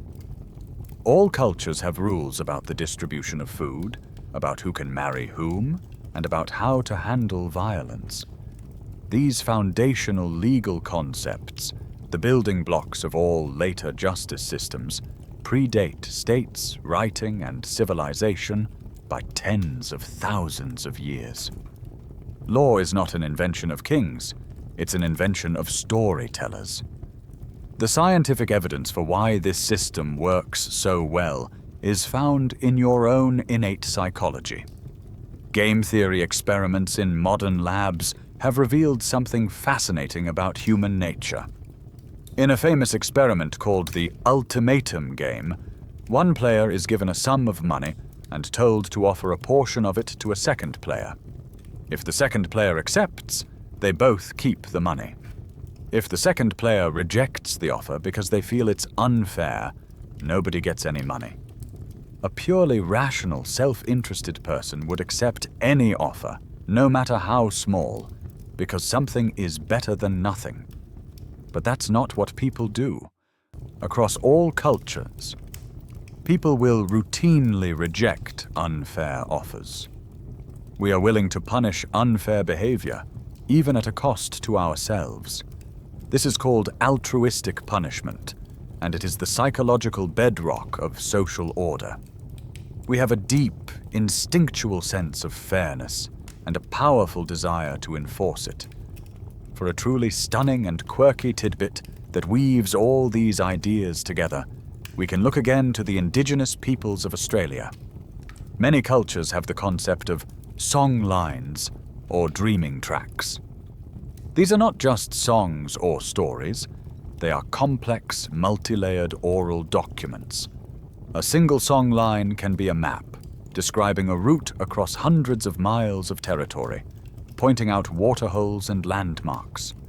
At the same time, it can be a legal code, defining which groups have rights to hunt and gather in that territory. And at the same time, it can be a sacred religious narrative, telling the story of how the ancestor spirits created that very landscape. In the mythical dream time, the lore, the map, and the myth are one and the same, an indivisible, imagined order sung into existence. Of course, this raises a crucial question that is the subject of ongoing scholarly debate. How egalitarian were these societies really? They certainly lacked formal hierarchies like kings and nobles, but scholars debate the extent to which factors like age, gender, and personal skill created informal but still powerful power structures. Was the wise old woman who knew all the medicinal plants more influential than others? Was the most skilled hunter afforded more respect and a greater say in the band's decisions? The absence of a throne doesn't necessarily mean the absence of power. Your world of law without kings was likely a complex tapestry of both fierce egalitarianism and subtle personal influence. For tens of thousands of years, you have lived in this world of ice and myth. You have perfected the life of the hunter-gatherer. Your societies are stable, your inner world is rich, and you have spread to every corner of the planet.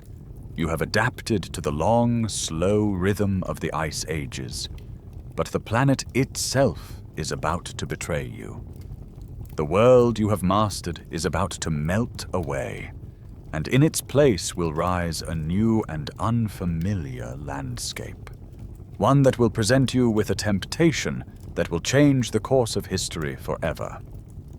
The Ice Age is ending, and the next great turning point is at hand. Around 14,000 years ago, the Earth's thermostat begins to rise. The great glaciers that have held much of the northern hemisphere in their grip for 100,000 years begin to groan, crack, and retreat. This is the Great Thaw. Every year you watch the ice sheets shrink, unleashing torrents of meltwater that swell the rivers and redraw the coastlines of the continents. Sea levels rise dramatically, flooding the coastal plains where you have lived for generations, turning peninsulas into islands and forcing you inland. The vast open steppes, the great grasslands that were the kingdom of the mammoth and the woolly rhino, begin to shrink, replaced by dense, unfamiliar forests that spread north in the wake of the retreating ice. This is a moment of profound crisis, but also of unprecedented opportunity. For many groups, the old way of life is now impossible. The megafauna you have specialized in hunting for millennia are struggling to adapt to the new climate. Their habitat is disappearing. With a final, decisive push from your ever more efficient hunting bands, these iconic beasts of the Ice Age, the mammoths, the mastodons, the cave bears, the giant deer, are driven over the final cliff into extinction. The foundation of your economy has vanished. But as the world grows warmer and wetter, the new climate creates a new kind of bounty. In certain temperate regions, particularly in a lush, crescent-shaped area of the Middle East we now call the Fertile Crescent, certain wild plants begin to thrive like never before. Wild wheat and barley, once just minor parts of your diet, now grow in vast, dense golden stands stretching for miles. This transition is a mainstream historical fact of planetary scale. The end of the Pleistocene epoch and the beginning of our current warmer era, the Holocene, marks one of the most significant and rapid periods of climate change in all of human history. This global warming event directly set the stage for the next great human experiment, the agricultural revolution. The scientific evidence for this dramatic climate shift is incredibly precise, drilled from the deepest layers of the Greenland ice sheet. These ice core samples contain a perfect year-by-year record of the Earth's climate going back hundreds of thousands of years. The layers of ice act like tree rings, trapping tiny bubbles of ancient atmosphere. By analyzing them, scientists can create a graph of global temperatures, a thermometer for the deep past. The ice cores clearly show a period of intense cold, known as the Younger Dryas, which then ends with a sudden and dramatic spike in temperature starting around 12,000 years ago. The world did not just warm, it snapped into a new, warmer state with shocking speed. At this critical crossroads in the heart of the Fertile Crescent, we find a people who perfectly embody this moment of transition. We call them the Natufians. They were not farmers. They were still hunter-gatherers. But the sheer, overwhelming abundance of the wild grains growing around them allowed them to do something revolutionary. They stopped wandering. They built the first known permanent villages, circular stone huts with foundations, where they lived year-round. They were sedentary foragers, a perfect bridge between the old nomadic world and the settled world to come. Their days were spent harvesting the vast fields of wild wheat and barley, hunting the gazelles that grazed on them, and living a life of newfound stability. As a quirky tidbit, the Natufians left behind the tools that tell their story. They were among the first people to invent the stone sickle, a curved blade perfect for harvesting grain. They developed heavy stone mortars and pestles for grinding the wild kernels into a coarse flour. They were innovators, developing an entire toolkit for a new way of life. And yet, and this is the crucial point, they were not farmers. They were not planting seeds or tilling the soil. They were simply reaping the spectacular bounty that nature was now providing for free. They had found a sweet spot, a kind of hunter-gatherer paradise. But this new, seemingly idyllic lifestyle posed a difficult question, one that is still the subject of an open scholarly debate. Was this shift towards settling down, towards sedentism, an active choice for a more comfortable and secure life? Or were growing populations and a depletion of the big game animals forcing people's hands? In other words, was it a pull into a better world, or a push out of a declining one? The Natufians stood on the precipice, enjoying the best of both worlds, not knowing that their small innovation was the first fateful step down a path that would lead to a completely new kind of human society. You are a Natufian, or perhaps a descendant of the Natufians, living in your stone village in the Fertile Crescent. Life is good. The wild wheat grows in abundance. The gazelles are plentiful. You have the stability of a permanent home and the relatively leisured lifestyle of a forager. But this perfect balance is about to be broken. You are about to take the final fateful step that will lead to the next great revolution in human affairs. But this revolution will not feel like a great leap forward.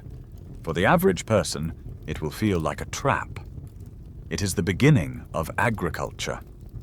It's a common misconception to think that one day, a brilliant Stone Age inventor discovered farming. It didn't happen like that. Nobody decided to become a farmer. The shift was a slow, creeping, and almost unintentional process that unfolded over many generations. It begins with a series of seemingly logical, minor decisions. You start to tend to the wild wheat stands that grow near your village. You pull out the weeds and chase away the birds, ensuring a better harvest. Then you notice that some wheat stalks have bigger, heavier grains than others. So next season, you don't just harvest them. You save the best seeds and scatter them in a cleared patch of ground closer to your home. The next year, you do it again. Slowly, imperceptibly, you are dedicating more and more of your time and energy to this single plant. You are domesticating the wheat, selectively breeding it to be more useful to you. But at the same time, the wheat is domesticating you. It has tricked you into giving up your varied, nomadic life to spend your days toiling in the hot sun for its benefit. Let's contrast your new life as an early farmer with the life of your forager ancestors. Remember their 15 to 20-hour work week and their abundance of leisure time? That is gone. You now work from sunrise to sunset, 7 days a week, clearing fields of rocks and trees, digging irrigation ditches, planting seeds, endlessly weeding, and finally harvesting your crop. Your diet, once a rich tapestry of dozens of plants and animals, now consists almost entirely of 1 or 2 starchy staples. Wheat in the Middle East, rice in Asia, corn in the Americas. You have more food, yes, but it is of a far lower quality. This was not a local phenomenon. A mainstream historical fact is that the agricultural revolution occurred independently in at least 7, and perhaps as many as 10, different parts of the world between 10,000 and 3000 BCE. People in the Andes were domesticating potatoes and llamas. People in China were domesticating rice and pigs. People in Mesoamerica were domesticating corn and beans. It was a global shift, a common trap that sapiens fell into all over the world. The scientific evidence for the devastating impact of this shift on the human body is, as we've noted, written in your bones. Skeletons from the first farming villages show a host of new ailments. People became shorter. Evidence of iron deficiency and other vitamin deficiencies becomes common. Your teeth are riddled with cavities from the high-sugar diet. Your spines and knees show the telltale signs of arthritis from the new, repetitive physical labor. You had traded quality of life for quantity of food. So why on earth did you do it? If the farmer's life was so much harder and less healthy, why did no one go back? The answer lies in a concept called the luxury trap. Each individual step down the road to agriculture seems like a good idea at the time. Clearing a small patch for some extra wheat makes sense. It gives you a little more food security, a small luxury. But that extra food allows your population to grow. Now, instead of 50 people in the village, there are 70. The next year, there are 100. You can no longer feed everyone by just foraging. You have to clear more land. You have to work harder just to stay at the same level. And now you can never go back. Your population is too large to ever be supported by the old ways. The luxury has become a necessity, and the trap has sprung. As a quirky tidbit, the story of animal domestication followed a very similar path. It wasn't a sudden event, but a slow process of managing wild herds, then penning them, and then selectively breeding the most docile and productive animals. But this new, close relationship with your livestock had a terrifying, unforeseen consequence. Most of the deadliest infectious diseases in human history, smallpox, measles, tuberculosis, influenza, are mutations of animal diseases that jumped to humans only after we started living in close proximity to our domesticated herds. It was another price you paid for your new way of life. This entire dramatic shift in human existence is the subject of one of the most provocative open scholarly debates in the field. The historian Jared Diamond famously called the adoption of agriculture the worst mistake in the history of the human race. From the perspective of the health, happiness, and freedom of the average individual, he may well have been right. But from the perspective of the species as a whole, it was a wild success, allowing our population to explode.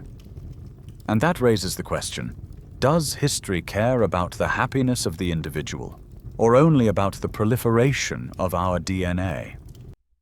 The farmers may have been more miserable than the foragers, but there were a lot more of them. And in the game of evolution, quantity has a quality all its own. You have fallen into the luxury trap. The old, free-roaming life of the forager is gone, replaced by the endless toil of the farmer. Your individual life may be harder, but your species is thriving. Your population is exploding. Your small egalitarian bands have swollen into large, permanent villages, and soon those villages will become the world's first towns and cities.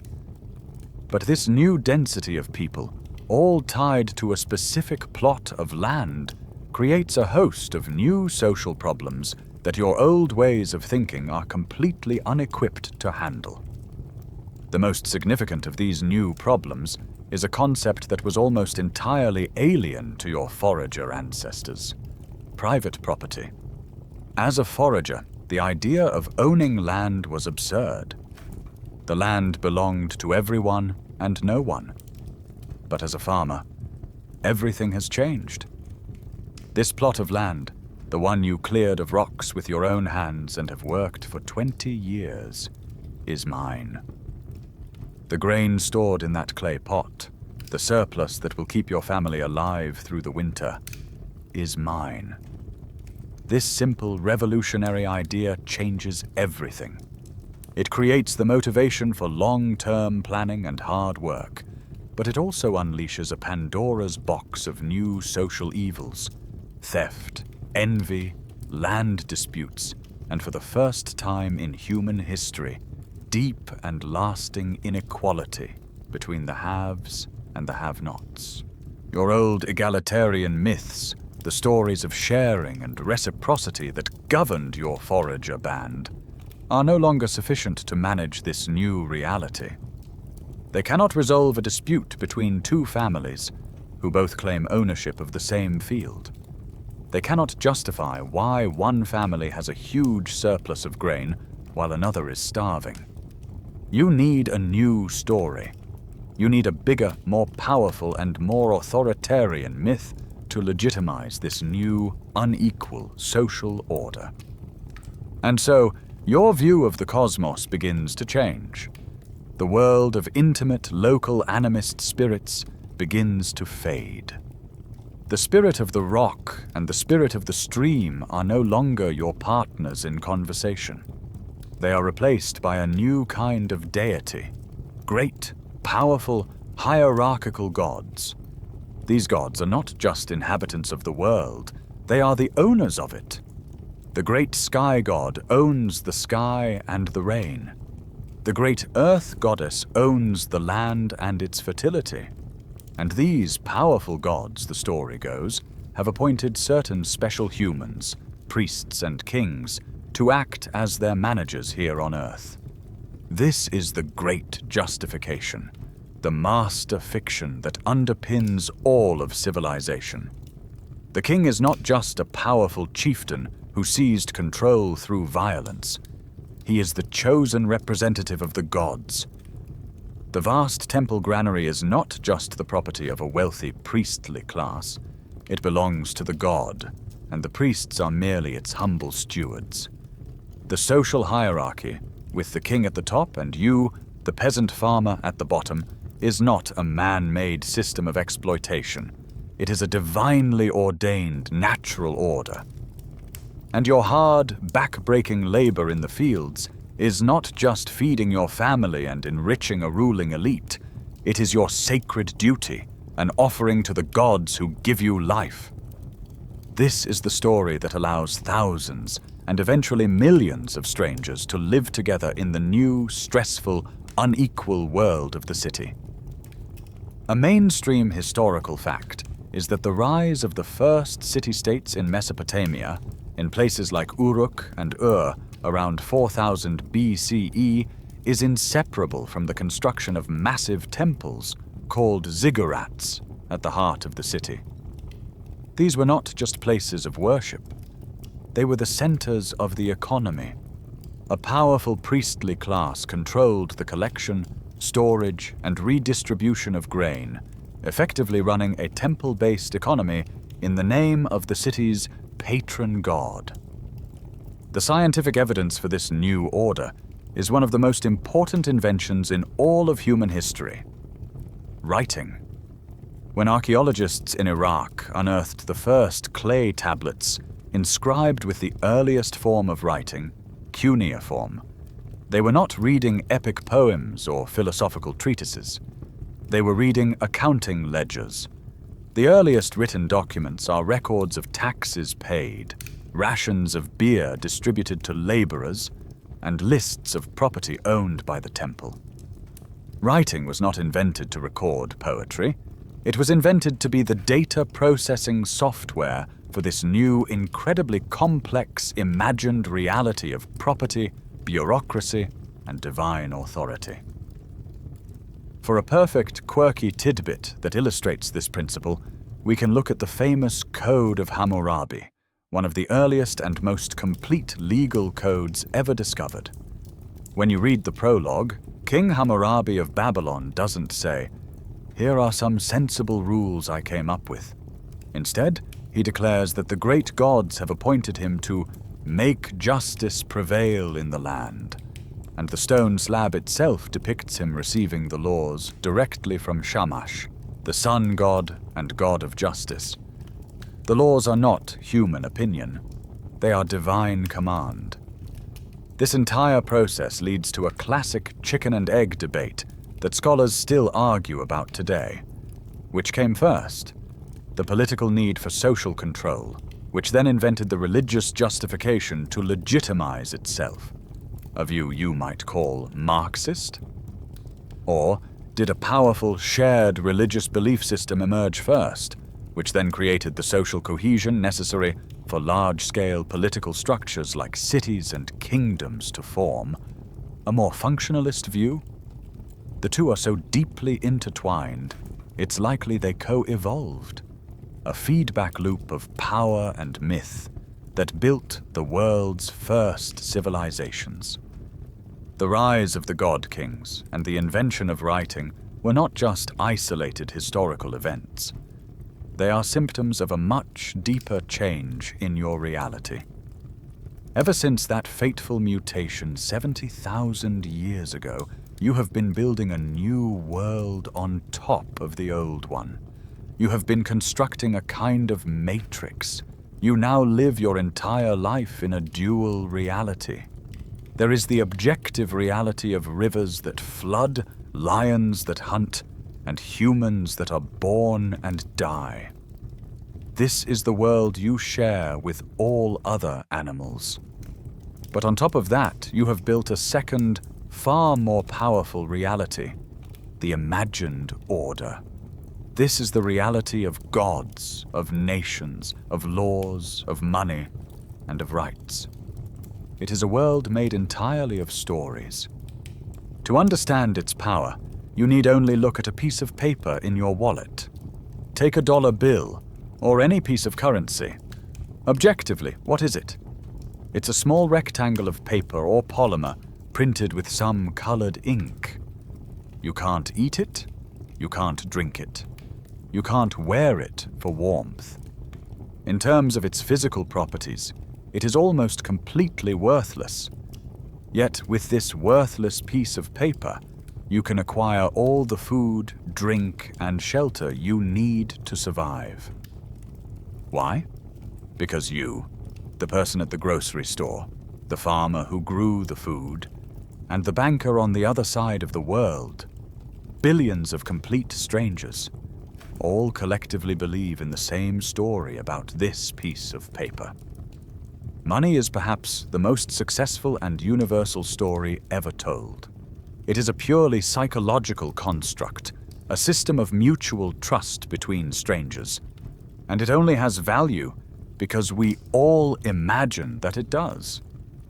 This is the essence of an imagined order, and once you see it, you start to see it everywhere. The laws of King Hammurabi, which we just discussed, were an imagined order. They didn't exist in nature. They existed only in the collective imagination of the Babylonians. The traditional caste system in India is an imagined order, a story about cosmic purity that dictates the social roles of millions. But this isn't just an ancient phenomenon. The United States Constitution is also an imagined order. Its words about liberty and the pursuit of happiness are not objective biological truths. They are powerful ideas that millions of people have agreed to believe in, a shared fiction that allows a vast and diverse society to function. The very concept of inalienable human rights is an imagined order, perhaps the most beautiful one we have ever created. There are no rights floating in the universe waiting to be discovered. They are a story we choose to tell and to believe in, and in doing so, we make them real. As a mainstream historical fact, all large-scale human cooperation, from the ancient Roman Empire to modern global corporations like Apple or Amazon, is based on a shared belief in a common imagined order. You cannot run an army, a religion, or a stock market without one. So how do these orders, which are essentially just stories, feel so real and so powerful? They are maintained by three main pillars. First, they are embedded in the material world.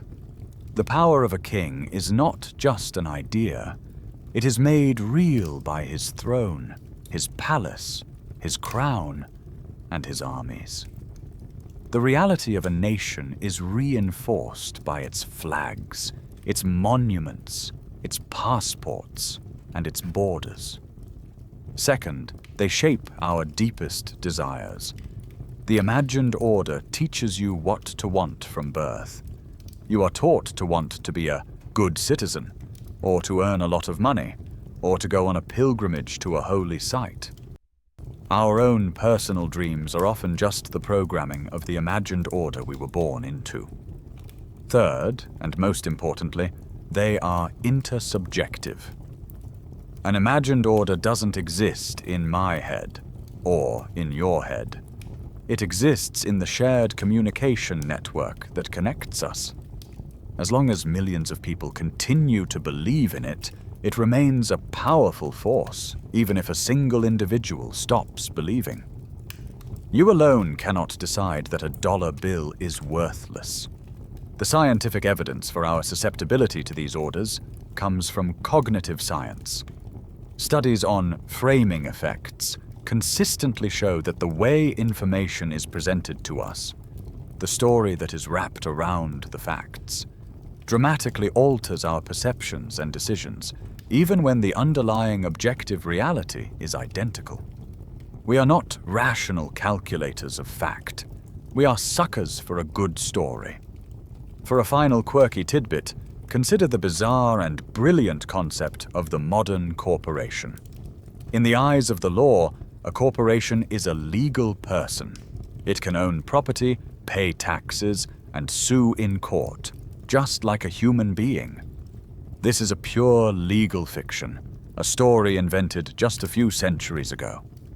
Yet these fictional persons have become the most powerful economic and political forces on our planet, all based on our collective agreement to treat a story as if it were a real entity. This, of course, leads to one of the most fundamental open scholarly debates about human history. Are these imagined orders a necessary framework for any large-scale, functional society? The essential software that allows us to cooperate and thrive? Or are they, at their core, tools of oppression, elaborate stories designed by elites to trick the masses into accepting a system of hierarchy and exploitation? Or, as is so often the case, are they both at the same time? You now live inside the matrix of an imagined order, a world of gods, laws, and property, all built from the raw material of shared stories. The cognitive revolution gave you the tools to create these cultures, and the agricultural revolution created the large, dense populations that needed them to survive. For thousands of years after the rise of farming, the world was a vibrant, chaotic kaleidoscope of thousands of these small, distinct human cultures, each with its own unique myths, languages, and social norms. But if you zoom out and look at the grand sweep of history since then, a clear and powerful trend emerges. History has an arrow, and that arrow points relentlessly towards unity. Over the last 10,000 years, the story of humanity has been one of consolidation. The thousands of small, local cultures have been slowly, and often brutally, merged, conquered, or absorbed into ever larger and fewer megacultures. Today, we are closer than ever before to being a single global society.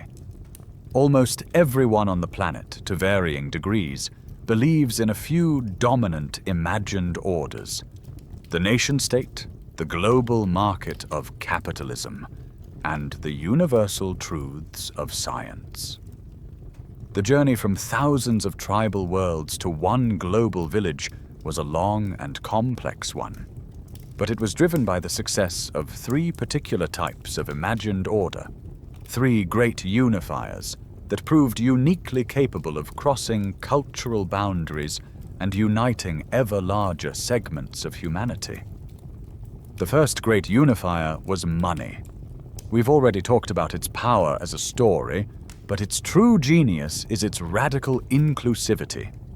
Money is the most universal system of mutual trust ever devised.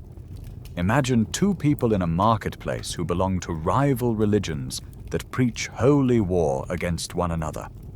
They may hate and fear each other, but they can still happily engage in a business transaction using a gold coin.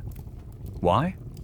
Because while they don't trust each other, they both trust the story of the gold coin. Money succeeds where gods and kings fail. It asks for only one kind of belief: the belief that other people also believe in it.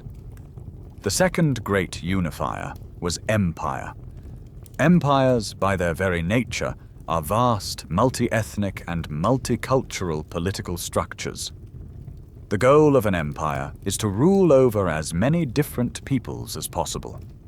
To do this, they worked, often with great brutality, to establish a single set of laws, a common language of administration, and a shared elite culture across vast territories. The Romans, the Han Chinese, the Mauryans in India, they were all powerful engines of cultural fusion, forcibly or gradually merging dozens, even hundreds of smaller tribal cultures into one larger imperial identity. The idea that all the people within a certain border are citizens with the same basic rights and duties was, for most of history, a radical imperial project. The third great unifier was universal religion. For most of history, religions were local affairs. Your tribe had its sacred spirits, and the tribe in the next valley had theirs. But starting in the first millennium BCE, a new kind of religion appeared, one based on a revolutionary idea that its central truth, its God, or its universal principle, was true for all people, everywhere. Religions like Buddhism, Christianity, and Islam were the first to be truly global in their ambitions. A Buddhist missionary did not believe that the teachings of the Buddha were only good for Indians. He believed they were a universal remedy for the suffering of all sentient beings. These universal religions became incredibly powerful agents of cultural globalization, uniting millions of people across political and ethnic divides under a single canopy of shared belief. A mainstream historical fact is that by the 1st century CE, these forces had created the first great global network, a concept historians call the Afro-Eurasian ecumene. For the first time, a continuous belt of large empires, the Roman, Parthian, Kushan, and Han, stretched from the Atlantic Ocean to the Pacific. This created a sphere of interaction that allowed for the flow of goods, ideas, technologies, and of course, diseases across the entire landmass. The scientific evidence for this long-term cultural consolidation is starkly visible in the history of language. As larger cultures, driven by empires and trade, expanded, local languages were pushed to the margins and eventually went extinct, replaced by the imperial tongue. Latin, Arabic, Mandarin Chinese. These languages spread because they were the languages of power. This process has accelerated dramatically in the modern era.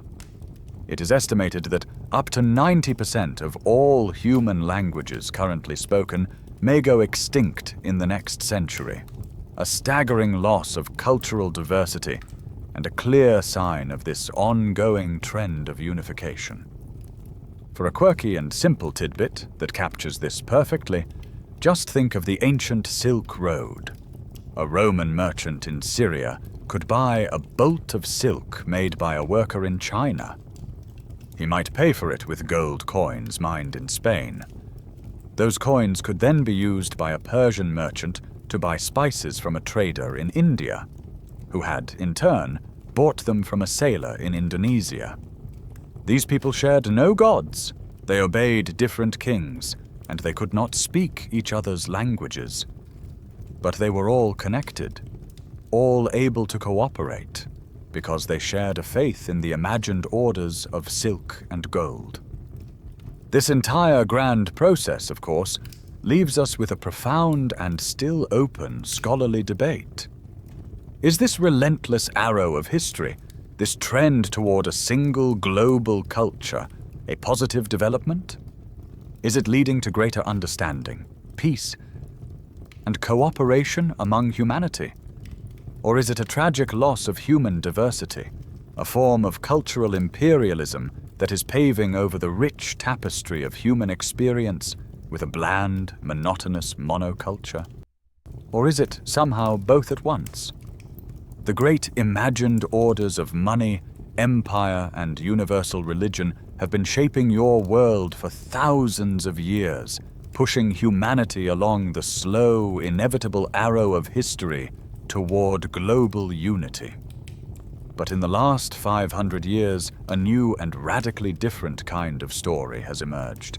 An imagined order so powerful that it has dwarfed all the others and has accelerated the pace of change beyond anything your ancestors could have ever conceived. This new story is science. What makes science so different from all the knowledge systems that came before it? It wasn't the discovery of mathematics or the practice of observation. Humans have been doing those things for millennia. The truly revolutionary innovation, the core principle that makes science the most powerful force on Earth, was the discovery of ignorance. All previous traditions of knowledge, like Christianity, Islam, or Confucianism, were built on a foundation of certainty. They assumed that all the truly important things about the world were already known, written down in a holy book or a set of ancient texts. The goal of a smart person was to study these texts and understand them. For a priest or a guru, to say, "I don't know," about a fundamental question was a sign of failure. The scientific revolution began when a few thinkers made a radical and humbling admission. We don't know. They declared that humanity is ignorant of the most important questions about the universe, and that the ancient texts are not the final word. The only way to find reliable answers is to go out into the world, to observe it without prejudice, and to use those observations to develop new theories. This willingness to admit ignorance is the rocket fuel of scientific progress. It is the engine that drives a scientist to conduct an experiment, because the very point of an experiment is to find out something you didn't know before. This new mindset was then fused with another human activity in a revolutionary way. For most of history, science and technology were two completely separate fields. Scholars and philosophers developed abstract theories about the universe, while uneducated craftsmen built carts, wove cloth, and forged swords through trial and error. The two rarely spoke to each other. The scientific revolution created a powerful marriage between them. Scientific breakthroughs were now used to create new technologies, and those new technologies, like the telescope, the microscope, and the vacuum pump, were used to make new scientific discoveries. This created a powerful, self-accelerating feedback loop of progress that continues to shape our world today. A mainstream historical fact often cited as the crowning achievement of this new era is the publication of Isaac Newton's Principia Mathematica in 1687. In this single monumental work, Newton laid out a few simple mathematical laws that could explain and predict the movement of everything in the known universe, from a falling apple on Earth to the most distant planets in the sky. It was a stunning demonstration of the power of this new way of thinking. The universe was not a chaotic place governed by the whims of unpredictable gods. It was an orderly, comprehensible system governed by universal laws that the human mind could understand. This new power was not lost on the other great unifiers. The burgeoning empires of Europe eagerly embraced science as a tool for conquest and control. When Captain James Cook set sail on his famous voyages of discovery, his ships were not just filled with sailors and soldiers. They were floating laboratories, carrying botanists to catalog new plants, artists to draw new coastlines, and astronomers to map the unknown stars of the southern hemisphere. The knowledge they brought back was not just for curiosity's sake. It was vital intelligence that allowed empires to better map, navigate, exploit, and ultimately control the new territories they were claiming. As a perfect piece of scientific evidence for this partnership, consider the development of the marine chronometer. For centuries, the biggest barrier to safe, long-distance sea travel was the longitude problem, the inability to accurately determine a ship's east-west position on the open ocean. It was a purely scientific problem of timekeeping. When Britain finally solved it in the 18th century by developing a highly accurate shipboard clock, it gave the Royal Navy a massive navigational, military, and economic advantage over all its rivals. Scientific supremacy translated directly into imperial power. But we must not forget that science, for all its power, is still a human institution. For a quirky and cautionary tidbit, consider the tragic story of Ignaz Semmelweis, a Hungarian doctor in the 1840s. He discovered that if doctors washed their hands before delivering babies, The mortality rate from childbed fever in the maternity ward plummeted. It was a clear, observable fact. But his discovery was mocked and rejected by the scientific establishment for decades because it didn't fit the prevailing theories of disease. Semmelweis died in an asylum, his reputation in tatters, while thousands of women continued to die needlessly. His story is a powerful reminder that science is not a perfect, objective machine. It is a process carried out by fallible humans who are just as susceptible to dogma, bias, and arrogance as anyone else. And this leads us to a final, deep, and still open scholarly debate. Is science truly a universal, objective path to the one and only truth? Or is it itself a cultural construct, a uniquely Western myth, with its own set of unquestioned assumptions and values, a belief in mathematics, a faith in observation, a preference for material explanations over spiritual ones? Has it discovered the truth, or has it just built the most powerful story our species has ever told? The story of science has given you a new way to understand the world, and the marriage of science and technology has given you a new way to manipulate it. But for this new power to truly remake the planet, it needed one more ingredient. It needed a new source of fuel, a source of energy vast enough to power the dreams of your new scientific mind. For your entire history, from the first foragers to the empires of Newton, your societies have been fundamentally limited by the same energy budget.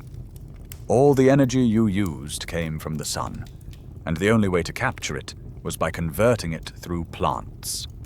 You ate plants, or you ate animals that ate plants. You burned wood from plants for heat. You harnessed the power of animals that were fueled by plants to plow your fields. Everything ran on the slow, steady, and very limited energy of the current year's plant growth. But beginning in the 18th century, you discovered a way to break this biological budget. You found a way to tap into a vast, underground treasure chest of ancient sunlight, a fossilized reserve of solar energy captured by plants hundreds of millions of years ago and stored in the form of coal. The Industrial Revolution was, at its heart, a revolution in energy conversion. The key that unlocked this treasure chest was the steam engine. On the surface, it's a simple device. You burn coal to boil water, creating high-pressure steam. You then channel that steam to push a piston, converting the energy of heat into the energy of motion. This simple concept is arguably the most important invention in the last 10,000 years. Why? Because for the first time, it gave you a prime mover that was not dependent on muscle, wind, or water. A water wheel only works next to a fast-flowing river. A windmill only works when the wind blows. But a steam engine could be put anywhere, in the middle of a city, in the belly of a ship. And it could run day and night, as long as you could feed it a steady diet of coal and water. You had finally broken free from the constraints of geography and biology. This explosion of new energy completely remade human society and your very perception of the world. It led to the annihilation of distance and time.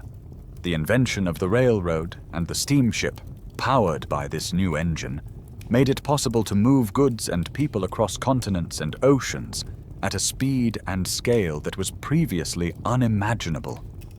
A journey that once took months of dangerous sailing could now be completed in a few weeks. And then came the telegraph. For the first time in the history of life on Earth, it was possible for a piece of information to travel faster than a living messenger. A message could now cross a continent in minutes, not weeks. The world was shrinking. A mainstream historical fact is that the Industrial Revolution, which began in the textile mills and coal mines of Britain in the late 18th century, led to the most profound and rapid transformation of human society since your ancestors first planted those seeds in the Fertile Crescent. In just 2 centuries, it would change how you work, where you live, what you eat, and how you perceive the very fabric of reality. This process only accelerated in the late 19th century with the so-called Second Industrial Revolution, which unlocked 2 more magical energy sources, electricity and oil, giving you the light bulb and the internal combustion engine. The scientific evidence of this great conversion is burned into the very atmosphere of our planet. Since 1958, a monitoring station on Mauna Loa in Hawaii has been tracking the concentration of carbon dioxide in the air. The resulting graph is called the Keeling curve, and it shows a relentless, sawtooth climb, accelerating year after year. That upward line is the direct chemical signature of our global industrial civilization, the exhalation of 2 centuries of burning fossil fuels to power our world. This era of incredible technological problem-solving had a habit of creating new problems in its wake. For a quirky but telling tidbit, consider the problem of knocking in early gasoline-powered cars. The fuel would combust unevenly in the engine cylinders, causing a damaging rattle. In the 1920s, scientists discovered a brilliant technological fix, adding a compound called tetraethyl lead to the gasoline. It worked perfectly, making engines run smoothly and powerfully. The only problem was that it was pumping vast quantities of a potent neurotoxin into the air of every city on Earth, with devastating, unforeseen consequences for public health, particularly for children, that would take decades to recognize and even longer to fix. It is the classic story of the Industrial Revolution, a clever solution with a hidden and very heavy price tag. This whole explosive period of change, which seems so inevitable to us now, raises a fascinating open scholarly debate. Was the Industrial Revolution an unavoidable consequence of the scientific revolution? Once you had the science of Newton, was it just a matter of time before someone invented the steam engine? Or did it depend on a unique and unrepeatable confluence of factors that just happened to occur in 18th century Britain? Abundant coal, a pro-business government, a culture of innovation, and the capital generated from its global empire. In other words, was the modern industrial world a destiny, or was it a historical accident? The Industrial Revolution didn't just fill your world with steam engines, railroads, and factories. It fundamentally rewired the human soul. The immense new power of the state and the market, fueled by industrial production and the new imagined orders of capitalism and liberalism, began to dissolve the very glue that had held human societies together for millennia, the intimate local community. This was a revolution that promised a great liberation, but it came at the cost of a great alienation. It was the dawn of the individual. To understand how profound this shift was, you have to imagine the world before it. For all of history, from your forager ancestors to the pre-industrial farmer, your identity was not something you chose. It was given to you. You were not a free-floating atom. You were a node in a network. You were the son of that particular baker, from that particular village, a member of that particular guild. Your life path was largely set from birth. Who you would marry, what work you would do, what you would believe. These were decisions largely made for you by your family and your community. This world offered very little individual freedom, but it offered a great deal of security and a powerful sense of belonging. Then, the modern world came, and it offered you a deal. The 2 great institutions of this new age, the centralized state and the free market, began to see the traditional family and the local community as obstacles. They didn't want people bound by ancient loyalties and obligations. They needed mobile, interchangeable workers for their factories and loyal, individual citizens for their armies and tax rolls. And so, they offered you a grand bargain. We will liberate you from the tyranny of your family and the suffocating traditions of your village. You no longer need to obey the elders or worry about the family honor. Break free. Become an individual. Choose your own path, your own career, your own spouse. We, the state and the market, will take care of you. We will provide you with education, healthcare, security, and a pension. All we ask in return is your loyalty. And you accepted the deal. A mainstream historical fact is that the 19th and 20th centuries witnessed the greatest migration in human history. The massive, global shift from rural, community-based life to urban, individualistic life. Millions of people left the villages their families had inhabited for centuries to seek their fortune as anonymous individuals in the booming, chaotic new cities. But there was a problem. You are a Homo sapiens. Your brain and your heart, evolved over millions of years, crave community and belonging as much as they crave food and water. The state and the market could provide for your material needs, but they could not fill the emotional void left by the collapse of your intimate community. And so, to keep the deal from falling apart, they sold you two new kinds of replacement community, two new imagined communities to which you could belong. The first was the nation. You were no longer just a person from a village. You were an American, a German, a Japanese. You were part of a brotherhood of millions of strangers you would never meet, all united by a shared myth of a common homeland, flag, and destiny. The second was the consumer tribe. You were no longer defined by your family's craft. You were defined by what you chose to buy. You were a Harley-Davidson rider, an Apple user, a fan of a particular sports team. These new imagined communities provided a sense of identity, but they were a pale, impersonal substitute for the real, tangible bonds of the world you had lost.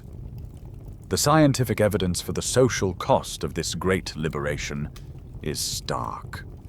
Sociological studies, most famously in Robert Putnam's book Bowling Alone, have documented a steady and dramatic decline in social capital in many Western countries over the last several decades.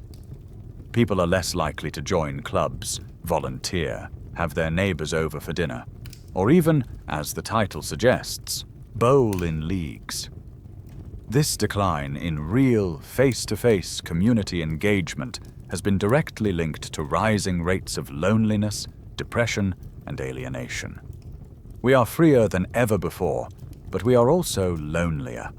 For a quirky and intimate tidbit that shows just how deeply this revolution reshaped our lives, consider the modern ideal of the love marriage. For almost all of human history, marriage had very little to do with love or individual feelings. It was a practical, economic, and political arrangement between two families. Your parents chose your spouse based on land, social status, and alliances. The idea that you should marry the one person in the world who makes your heart flutter, that your personal feelings should be the most important basis for this critical life decision, is a very recent and very radical invention. It is a direct product of this new age of individualism, a world where your personal journey and your private emotions are seen as the ultimate source of meaning. This leaves us with one of the most pressing and personal open scholarly debates of our time. Has this great shift toward individualism been a net gain for humanity? Has the incredible increase in personal freedom, self-expression, and human rights been worth the price? Or has that price, the collapse of community, the rise of alienation, and the erosion of our social fabric, been far too high? Are we liberated individuals? Or are we just lonely atoms, adrift in a cold and impersonal universe of our own making? And so, here you are. You have followed the story of your species from an insignificant African ape, through world conquest, through the birth of art and law and gods, through the traps of agriculture and the revolutions of industry, to this very moment, lying here, listening to this story. And it all begs a final, fundamental question. After all this change, are you still the same animal that huddled around that fire 70,000 years ago? Biologically, the answer is a resounding yes. You are still, in every meaningful way, a Homo sapiens. Your DNA has barely changed. You have the same body, the same brain, the same Stone Age emotions and instincts that were forged over millions of years of evolution on the savannah. Your fundamental needs, for food, for safety, for community, for meaning, are the same as they have always been. The hardware has not been updated. But the world you live in, the world your Stone Age mind has to navigate, is no longer the savannah. It is a completely artificial environment that you yourself have built, a world of concrete jungles, digital networks, and global markets, all humming with the power of stories you invented. You are a hunter-gatherer living in a space-age world. And this profound mismatch between your ancient biology and your modern environment is the source of many of your deepest modern problems. This is the core idea behind a powerful piece of scientific evidence known as the mismatch hypothesis. It argues that many of our modern ailments, both physical and mental, are the direct result of this evolutionary gap. Consider your diet. Your brain is hardwired with a powerful craving for sweet and fatty foods. For a forager, this was a brilliant survival instinct. Sugar from ripe fruit and fat from animal marrow were rare, high-energy resources that were crucial for survival. Finding a beehive was like winning the lottery. You were programmed to gorge on it. But today, you live in an environment of industrial food, where sugar and fat are cheap, superabundant, and engineered to be irresistible. Your Stone Age brain, still following its ancient programming, compels you to consume them in quantities that lead to modern epidemics of obesity and diabetes. Your instinct, once a lifesaver, has become a liability. The mismatch is just as profound in your mental life. Your stress response system, the famous fight-or-flight mechanism, was designed for short-term, acute physical threats. It was designed to save you from a lion attack. A threat appears, your body is flooded with adrenaline and cortisol, and a few minutes later, the crisis is over. You have either escaped or you are dead. But in the modern world, your stress system is being triggered constantly by chronic, psychological stresses that you can't fight or run away from. An angry email from your boss, a looming deadline, the 24-hour news cycle, your mortgage payment. Your body is in a constant, low-level state of alarm, leading to the modern plagues of chronic anxiety, depression, and burnout. And yet, here is the great paradox. By almost every objective measure, a mainstream historical fact is that life today is better than at any other point in history. In the last 200 years, the average human life expectancy has more than doubled. The odds of dying a violent death at the hands of another human have plummeted. Famine, plague, and war, while still tragically present, are less common than they have ever been. We have achieved a level of wealth, safety, and comfort that would have seemed like a divine paradise to our ancestors. But has it made you any happier? This is the paradox of happiness.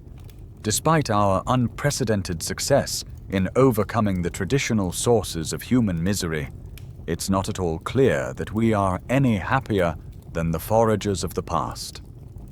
Studies of subjective well-being show that once your basic needs are met, increases in wealth and material comfort do very little to increase your overall life satisfaction. We have conquered the world, but we have not conquered our own minds. For a final quirky tidbit, just consider the very modern obsession with finding your true self. This is a concept that would have been completely meaningless to your ancestors. For most of history, yourself was not something you had to discover. It was given to you by your community, defined by your relationships and your role in the tribe. The very idea that you have a hidden, authentic, individual self that you must unearth through a personal journey is a product of our modern, individualistic, consumer culture, which tells you that the ultimate source of meaning lies within your own private feelings and desires. This entire situation has created one of the great open scholarly debates of our time, often framed by the work of thinkers like Steven Pinker, who argues powerfully that the world is unequivocally getting better, that the forces of reason, science, and humanism have led to undeniable progress. But his critics argue that this material progress has come at an immense cost to our psychological well-being, to our sense of meaning, to our connection with our communities, and to the health of the planet itself. Who is right? Are you the triumphant inheritor of a story of incredible progress? Or are you the psychologically stressed, alienated victim of your own runaway success? You are the anxious, unhappy, and astonishingly successful animal who has conquered the world, a Stone Age ghost rattling around inside the machine of a global civilization. For 70,000 years, this fundamental mismatch has been the central drama of your existence. But now, in the 21st century, you are on the verge of the most radical step in the entire story. A step that will make all previous revolutions seem like minor prelude. You are about to use the power of your stories, the power of science, to reach back and rewrite the biological script that created you.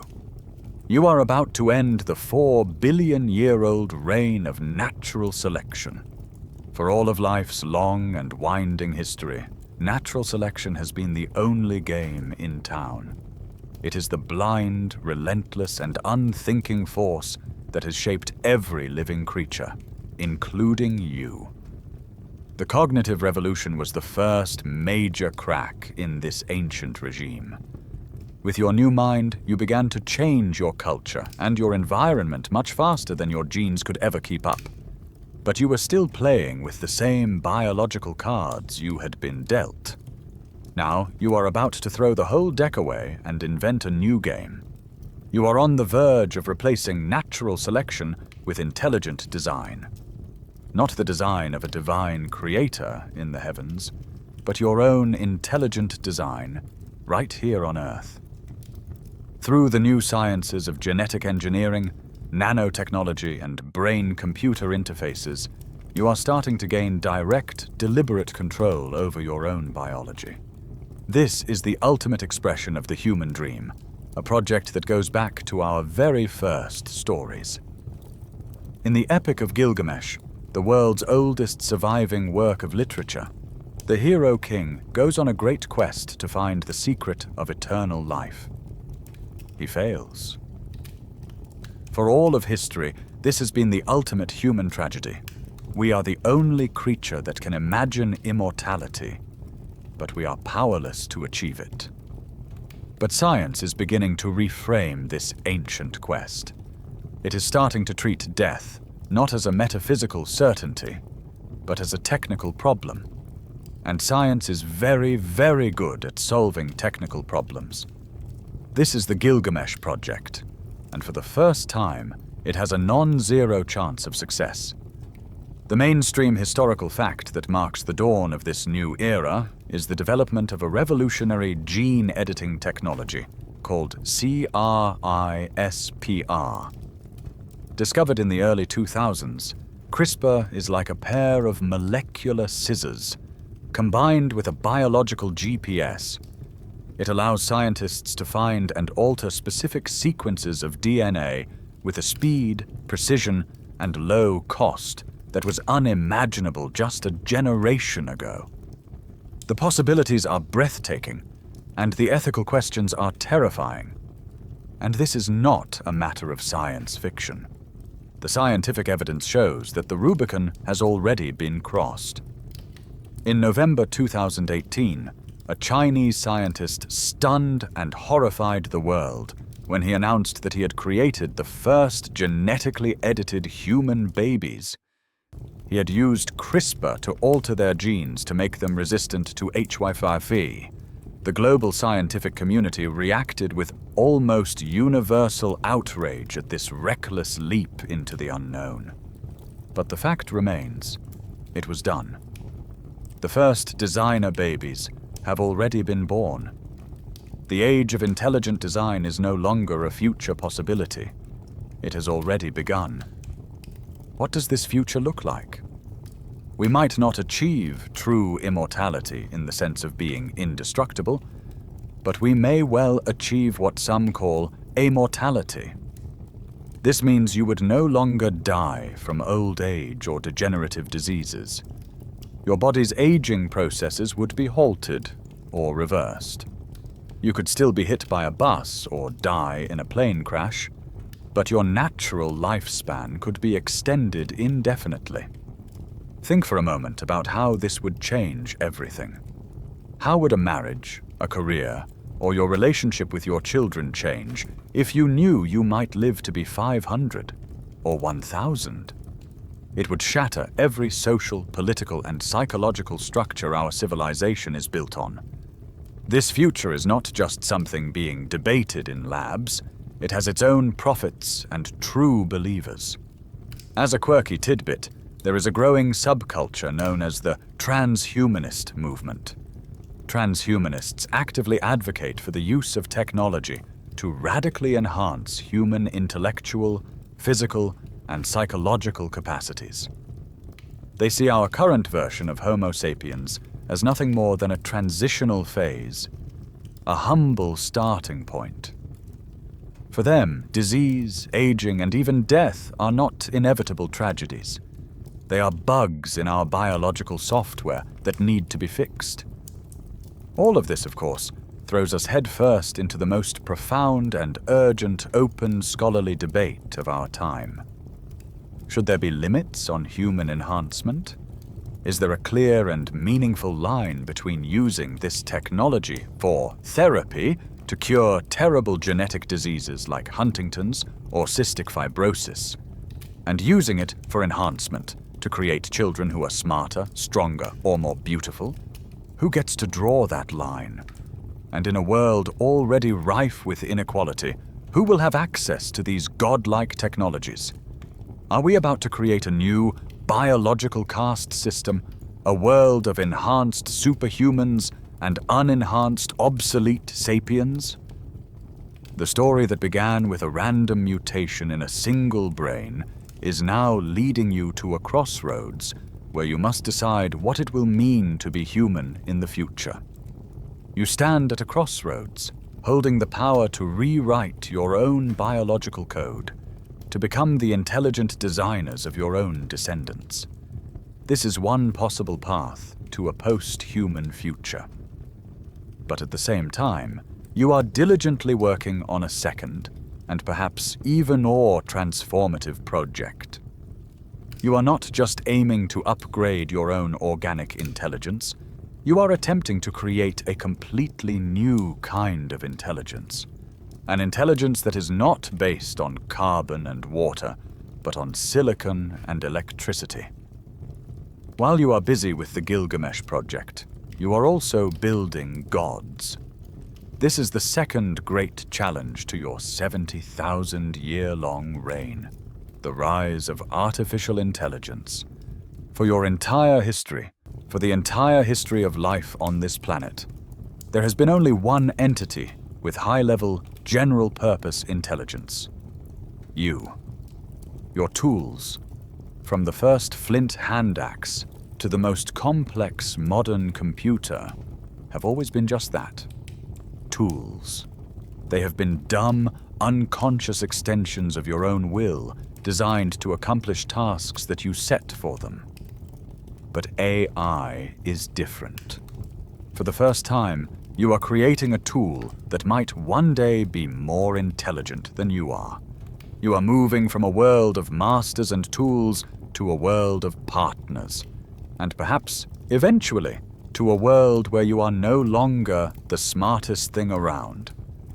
This endeavor forces you to confront the deepest philosophical questions of all.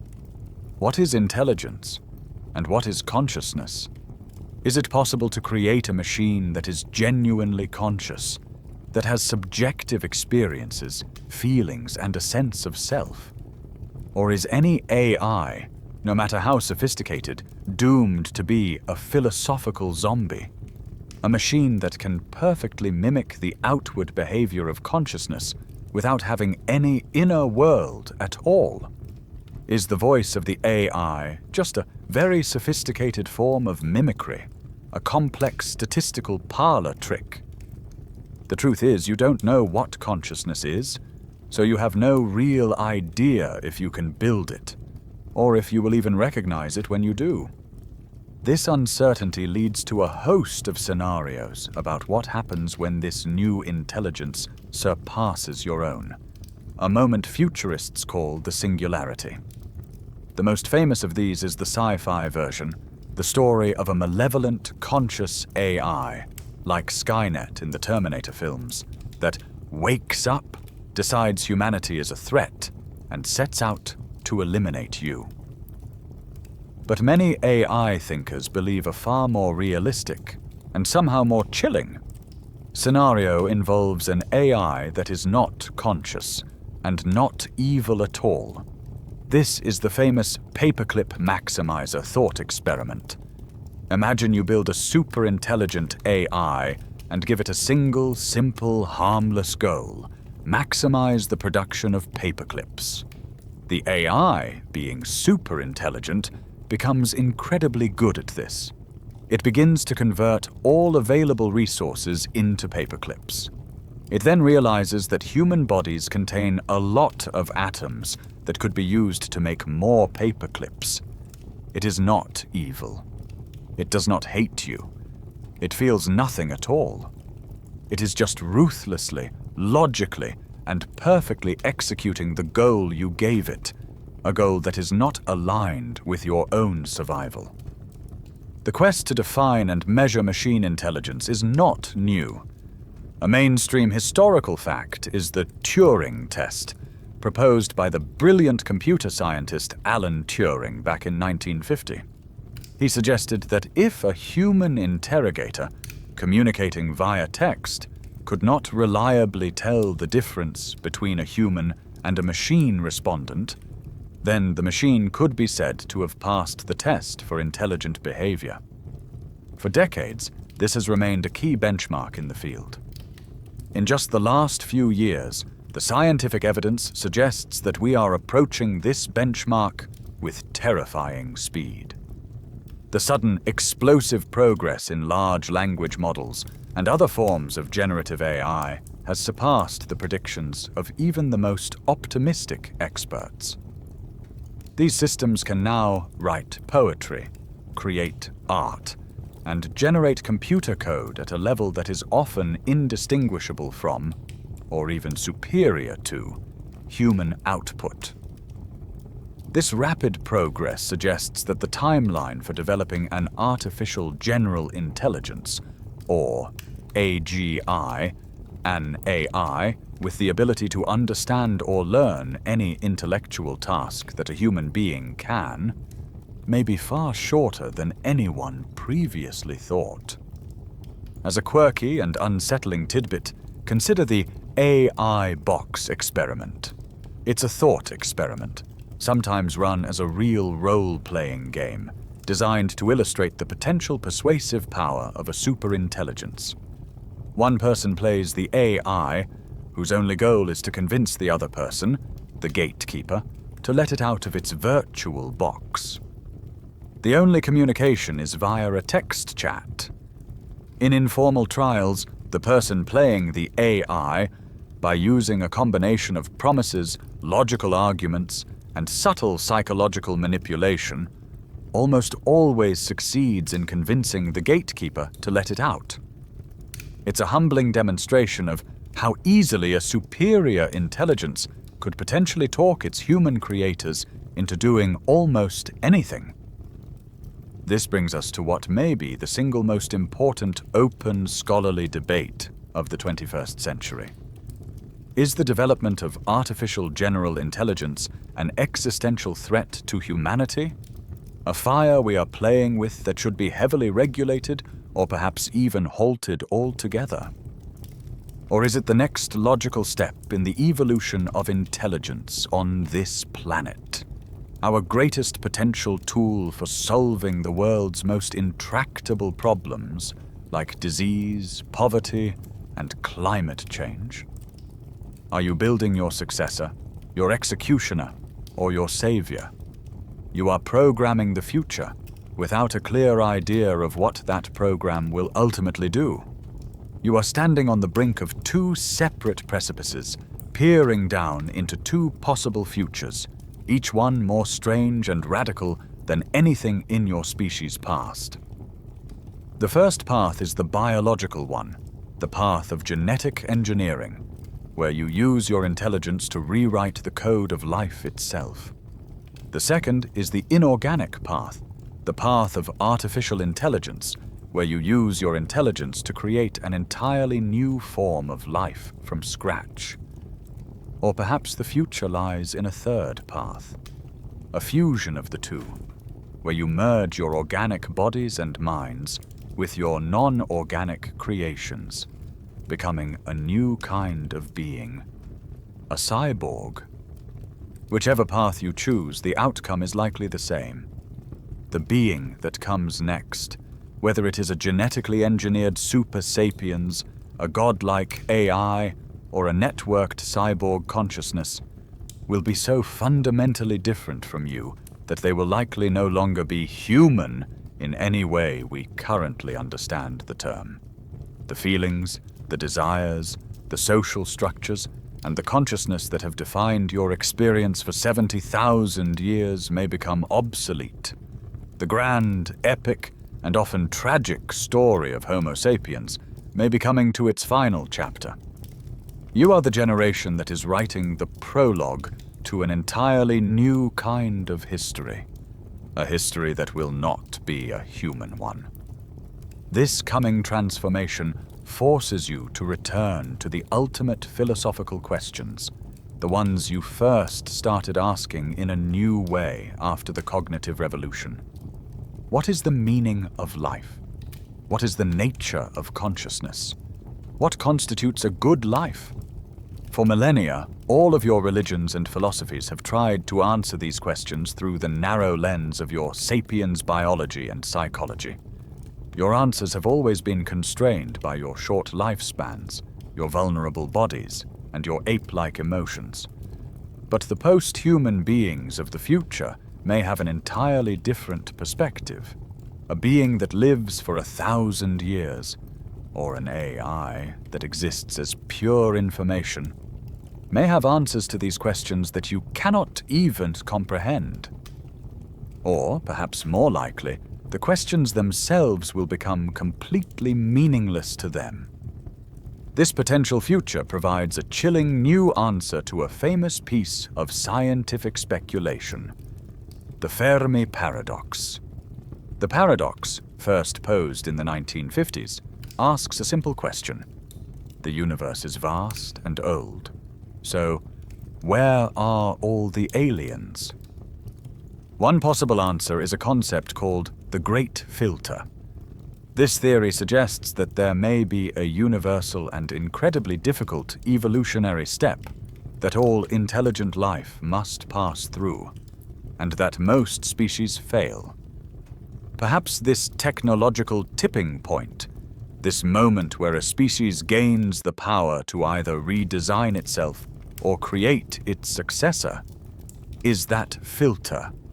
Perhaps any species that reaches this point either destroys itself in the process or transforms itself into something so unrecognizable and advanced that it has no interest in communicating with primitive biological life forms like us.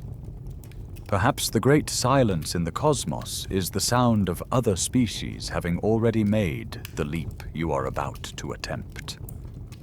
The great filter might not be in your past. It might be directly ahead of you. The idea that history is approaching a final transformative climax is not new.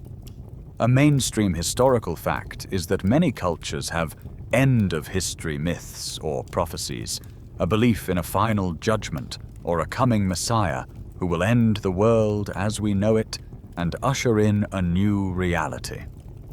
The modern secular version of this ancient impulse is the idea of a technological singularity.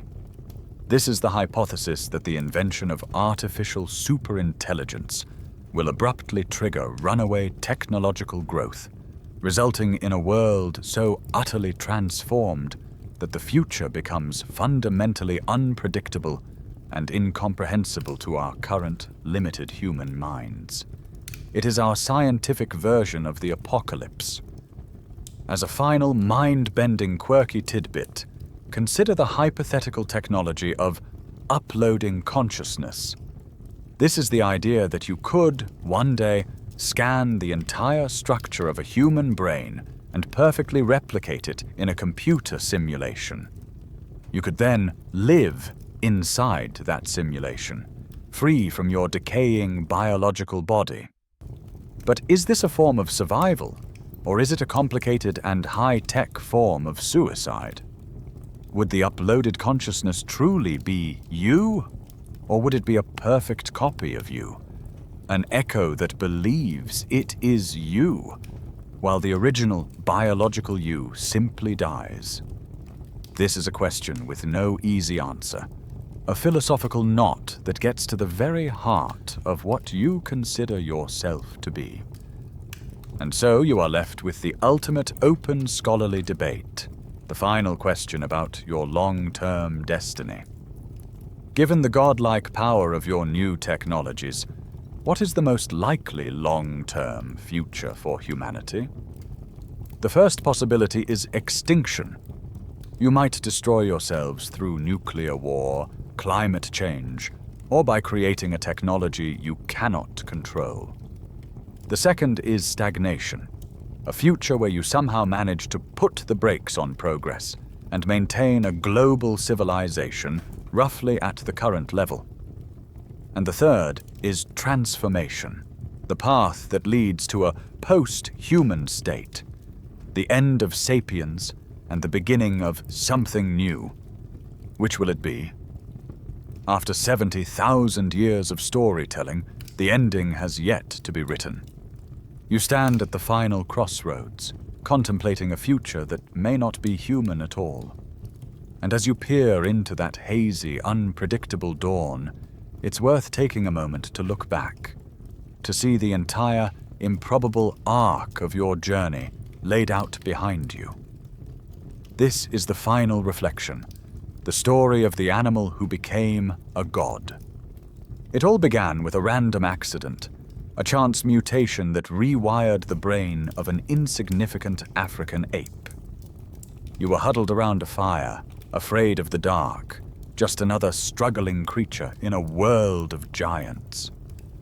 But that mutation gave you a new kind of voice, a voice that could not just describe reality, but create it. You began to tell stories, and those stories were the most powerful force the planet had ever known. Your fictions, your myths, your shared beliefs allowed you to cooperate with a flexibility and on a scale that was unprecedented. Those stories took you out of Africa, helped you outsmart your stronger Neanderthal cousins, and guided your rafts across the open ocean to new continents. As your numbers grew, your stories evolved. They built the world's first villages, cities, and empires. They became the laws of Hammurabi and the wisdom of the Buddha. They became the universal stories of money and the globe-spanning ambitions of empire. And then, you invented your most powerful story of all, the story of science, a story built on the radical admission that you did not know the ending. And that final story has given you the power to become the masters of creation, to unlock the energy of the atom, to design new forms of life, and to build new minds in the heart of a machine. You have come from the savannah to the supercomputer. You have climbed from the middle of the food chain to the very top, and now you are reaching for the heavens themselves. But here is the great, terrifying irony of your journey. You have acquired the power of gods. You can create and destroy life on a whim. You can reshape the climate of the entire planet. But you have not acquired the wisdom and temperament of gods. You still have the same short-sighted, greedy, and easily dissatisfied psychology of your primate ancestors. You are a troop of apes who have somehow gotten their hands on the launch codes. You are all-powerful, but you don't know what you want. Your power is growing exponentially, but your self-understanding is lagging dangerously behind. A mainstream historical fact is that many scientists now believe you have single-handedly initiated a new geological epoch, the Anthropocene, the age of humans.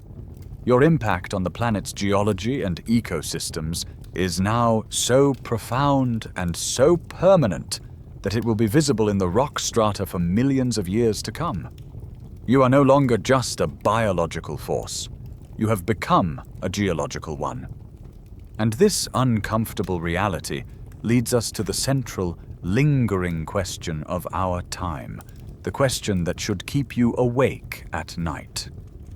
You can ponder it as you drift off to sleep.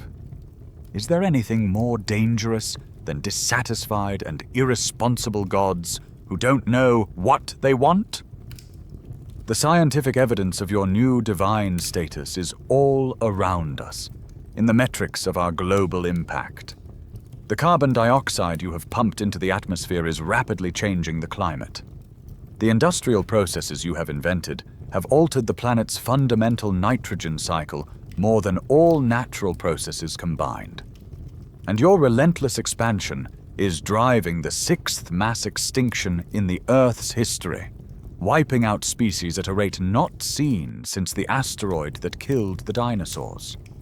You have seized control of the planet's operating systems, whether you intended to or not. And yet, in the midst of this chaotic and often destructive rise to power, you have retained a spark of that old storyteller's soul, a desire to leave a record, to tell your tale to an unknown audience. As a final quirky tidbit, consider the Pioneer plaques and the Voyager golden records. In the 1970s, you attached these messages to 4 unmanned probes and launched them out of the solar system, into the vast emptiness of interstellar space. They contain diagrams of your bodies, recordings of your music, images of your world, and greetings in 55 languages. They are a summary of your art, your science, and your biology, a message in a bottle cast into the cosmic ocean. They are a final, hopeful story, told to an audience you will likely never meet. And so, we are left with the oldest and most profound open scholarly debate of all. After tracing this incredible 70,000-year journey, what can we say about the nature of history itself? Does it have a direction? Is there a discernible arc of progress, a movement towards some greater good? Or is that just another comforting story you tell yourselves? Is history in the end just one damn thing after another, a chaotic, meaningless sequence of events with no inherent purpose? The animal who became a god now has to decide what the story was all for. We have journeyed from the dawn of consciousness to the brink of a post-human future. We have wrestled with the greatest questions of history and stared into the abyss of our own creation. But now, at the very end of this long story, it's time to bring it home. It's time to bring it back from the vastness of the cosmos and the deep past, right into the quiet, intimate space where you are now. Because this entire epic is not just a story about your ancestors. It is the story of you. The cognitive revolution is not a dusty historical event. It is happening inside your skull at this very moment. That accidental genetic mutation, that fateful software update from 70,000 years ago, is the operating system your brain is using to process these very words. The ability to lie here in the dark and follow a complex narrative, to feel a sense of connection to people who lived and died thousands of generations before you were born, to contemplate abstract ideas like history or consciousness. That is the revolution. You are living inside its echo. Think about the voice in your head. That constant, chattering internal monologue that narrates your life, worries about tomorrow, and replays yesterday's conversations. That is the sound of the revolution. No other animal on Earth is burdened or blessed with such a thing. That inner voice is the engine of your creativity, the source of your art, your innovations, and your dreams. It is also the source of your anxiety, your guilt, and your existential dread. It is the gift and the curse of that ancient software running its code in the quiet theater of your mind. You are the living heir to this entire story, the culmination of every triumph and every tragedy. The memory of your brief encounter with the Neanderthals is written in the language of your DNA. The ghosts of the mammoths you hunted to extinction still haunt the deepest archetypes of your collective unconscious. The imagined orders, the great fictions that your ancestors began telling around a campfire, are what built the walls of the room you are sleeping in, and give meaning to the society that waits for you when you wake. As a mainstream historical fact, all the complex social structures that you take for granted, your government, the laws that protect you, the school you attended, the hospital that can heal you, are the direct, unbroken descendants of the first myths and shared realities your ancestors invented to bind themselves together. They are all just stories, made real by our collective belief. The scientific evidence for this is now visible in scans of your own brain. Modern neuroscience has identified a network in the brain called the default mode network. This is the part of your brain that becomes most active when you are not focused on an immediate task, when you are daydreaming, thinking about the past or imagining the future. And this network is deeply and intricately connected with the language centers of your brain. Your mind at rest defaults to storytelling. That is your natural state. As a final quirky tidbit, consider the strange and universal feeling of déjà vu, or the powerful resonance of certain myths and archetypal characters that appear in stories all over the world. The psychologist Carl Jung proposed that this was the result of a collective unconscious, a shared, inherited reservoir of memories and ideas from our ancestral past. While it's not a scientifically proven theory, it's a beautiful, romantic idea that speaks to the deep, intuitive feeling that this vast human story is, somehow, a part of us all. And so, as our journey ends, we are left with one final open question. What is the next step in the evolution of human consciousness? Having created an external world of almost unimaginable complexity, will the next great revolution be an internal one? Will you finally use your storytelling mind to understand itself, to find a new way of experiencing reality, a way that brings peace to the anxious ape within? And now, just let that final question drift away. The weight of 70,000 years of history is too heavy a burden to carry into your dreams. It is, in the end, just a story, a whisper from the past. Allow the grand images of the savannah, the painted caves and the distant stars to slowly dissolve, fading into the soft darkness of your room. Bring your awareness back from that vast journey through time to the simple physical sensations of this present moment. Feel the gentle weight of your blanket, the softness of your pillow against your cheek. Listen to the quiet, steady rhythm of your own breathing, a rhythm that has connected you to every ancestor, all the way back to the very beginning. Listen to the soft, gentle hum of the fan, a calming, constant sound in the quiet of the night. There is nothing left to do now, nothing to figure out. The story is over. All that is left is to rest, to let your own mind tell its own strange and wonderful stories in the world of dreams, continuing that ancient human legacy in the quiet privacy of your sleep.